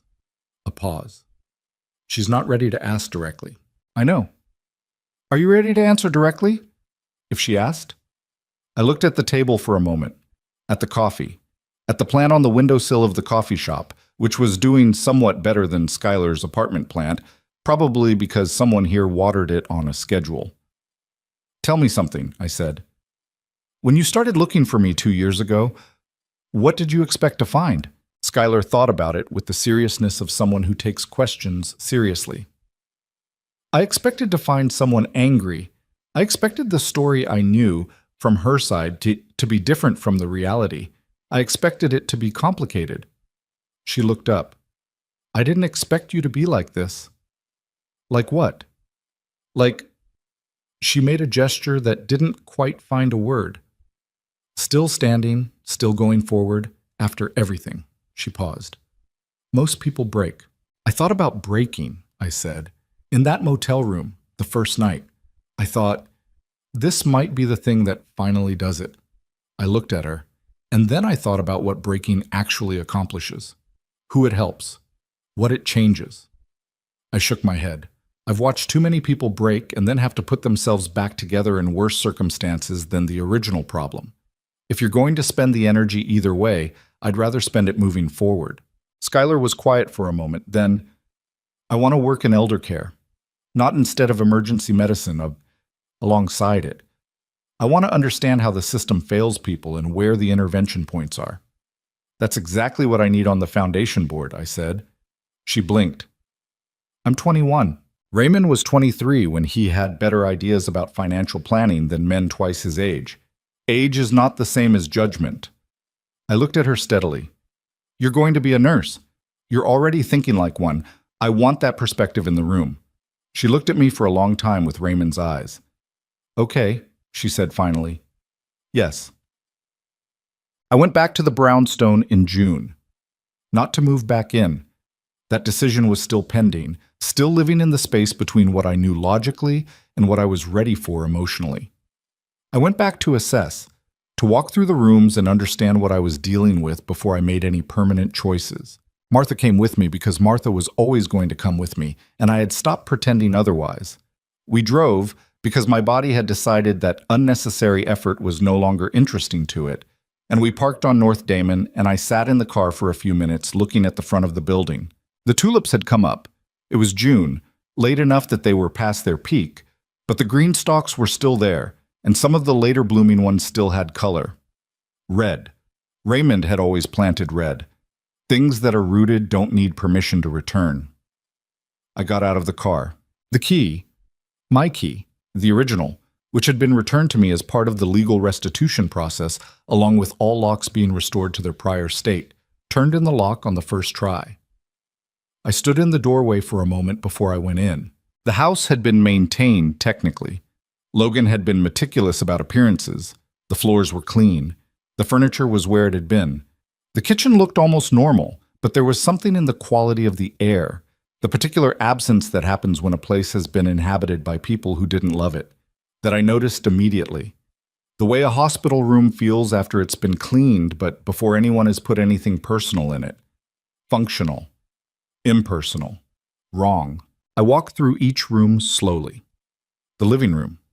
The dining room where Raymond had built the bookcase himself over 3 weekends, swearing quietly each time something didn't fit right, and then stepping back each evening with the specific satisfaction of a man who finishes what he starts. The kitchen. The small study where I had kept the financial files that Vanessa had already known the location of. I went upstairs. I stood in the doorway of my bedroom for a long time. The bed was made with different sheets.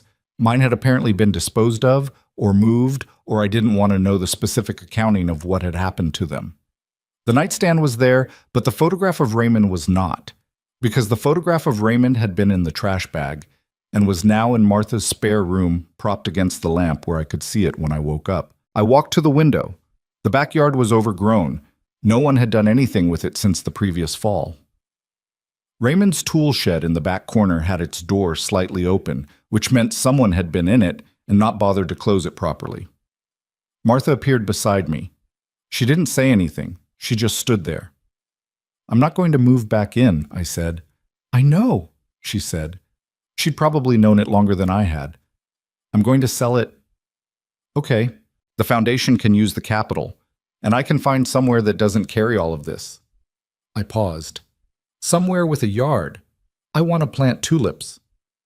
Red ones, Martha said. Red ones. We stood there another minute. I took one more look around the room, at the walls, The ceiling, the window, the afternoon light coming through at the angle it always came through in June, that specific late afternoon gold that I had woken up to 10,000 times. I let myself feel it for exactly as long as I needed to. The grief of it. The love underneath the grief. The knowledge that a place can be over and still have been real. That ending something is not the same as losing it. All right, I said. Let's go. Summed. The Harper Foundation for Elder Dignity and Healthcare Access filed its paperwork in September. The name was Schuyler's suggestion, which I initially resisted. I am not comfortable with my name on things. And then accepted because Schuyler made the argument that naming it something abstract made it easier to ignore, and naming it something personal made it harder to. You survived this, she said. Put your name on it. Make it mean something. I thought about that note I'd slid under the locked door 6 months earlier. Wrong choice. They had made the wrong choice. And from the wreckage of it, I was building something with my name on it that was going to outlast all of us. There was something in that equation that felt right in a way I couldn't quite articulate but didn't need to. The Foundation's first grant cycle went to 3 organizations. A legal aid society in Cook County that provided representation to elder abuse victims, a nursing scholarship fund at a community college on the South Side, and a patient advocacy program at a hospital network that worked specifically with elderly patients navigating complex diagnoses without family support. The scholarship was the one that undid me. Not dramatically. I was sitting at my desk in the new apartment, a 2-bedroom on the north side near the river with a small yard where I had already put in tulip bulbs for the spring, going through the first round of scholarship applications with Schuyler one evening, and she slid one across to me. Applicant, a 53-year-old woman returning to nursing school after 15 years out of the field. Single. 2 adult children. She had left nursing when her husband became ill and had spent a decade as his caregiver and then lost him, and spent several years getting back to functional and was now trying to come back to the work she'd always loved. Her application essay was 1 paragraph. It ended with, I was always a nurse. I just got lost for a while. I think it's time to come home. I put the application down and I looked out the window at the river, which in October has a particular dark gray color that I find extraordinarily calming. She's on the list, I said. I already put her on the list, Schuyler said, without looking up from her own stack. Vanessa wrote me a letter in November. Not a text, not a call. A letter, handwritten, on plain white paper, mailed to Naomi's office because she didn't have my new address and I hadn't given it to her. Naomi called me before she forwarded it to ask if I wanted it, and I said yes. The letter was 4 pages. I won't reproduce all of it here because some things belong to the people they were written between and don't need to be made into testimony. What I will tell you is that it was not a polished document. The handwriting changed character across the pages the way handwriting does when the writer is working through something difficult rather than composing something prepared. There were crossed out lines. There was a smear on the 3rd page that I suspected was what it looked like. She did not make excuses. She came close to it twice and then pulled back, and I could see the places in the writing where she had chosen honesty over self-protection. She wrote about Logan, not to shift responsibility, but to try to explain, in the incomplete and insufficient way that explanations always are, how a person who loves their mother ends up in a room handing her documents designed to take everything from her. She wrote about the crisis counseling call.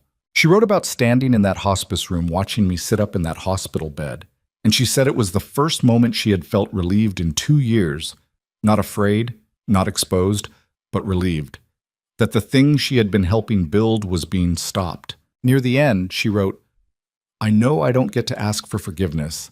I know that's not how it works. I just want you to know that the person who turned off that light in January, I'm trying very hard not to be her anymore. I don't know if that matters to you. I understand if it doesn't. I read the letter twice. Then I put it in the drawer of my nightstand next to Raymond's photograph, which I had finally brought out of Martha's spare room and installed where it belonged. I didn't write back right away. I sat with the letter for 3 weeks, carrying it around in my thinking the way you carry something you haven't decided what to do with yet. I was not ready to forgive, not in the clean transactional way the word sometimes implies, the closing of an account, but I had never stopped being her mother. And those 2 things, the inability to forget what she'd done and the inability to stop being her mother, had to find a way to exist together in me without one destroying the other. I wrote back 6 lines. I told her I had received the letter. I told her I had read it carefully. I told her I was not ready for a conversation, but that I was not closed to one eventually. I told her Skylar was well. I told her to take the rehabilitation program seriously, not as a legal requirement, but because she owed it to herself, and that I was one of the few people in her life who knew the difference between going through the motions and actually doing the work. The last line was this: I am not who I was before January, neither are you. I think we can only move forward from whoever we are now. I sent it to the address she'd included at the bottom of her letter. I did not know what would come of it. I still don't entirely. Some things don't resolve cleanly. They just find a level they can exist at without causing ongoing damage, and you call that the new normal, and you build around it. I had built around harder things. December. My new apartment with the river view and the tulip bulbs sleeping in the yard. Skylar came for dinner on a Tuesday. She had started coming for dinner on Tuesdays, which had begun as a loose arrangement and had calcified into something that neither of us had formally acknowledged as important, because formal acknowledgement would have put pressure on something that was working precisely because it had no pressure on it. She brought takeout from the Thai place on Milwaukee, because I had told her once about the pad see ew I'd eaten cold in the motel on the worst night of my life, and she'd started bringing it as a kind of ongoing small defiance of that memory, replacing it with something better. I appreciated that without saying so. She understood without needing me to. We ate at the kitchen table. Outside, the river was doing its December thing, gray and steady, with the wind off the lake pushing ripples across its surface in patterns that changed every few seconds. I had come to love this view in a way I hadn't expected. Not more than the brownstone. Differently than the brownstone. The brownstone had been the physical shape of my life with Raymond. This was something else. The shape of what came after. The scholarship recipients are going to be announced next week, Skylar said. I know. I want to call them personally. She looked up from her food. All 12 of them? All 12. She thought about this. That's going to take a full day. I have time. Dr. Huang cleared you?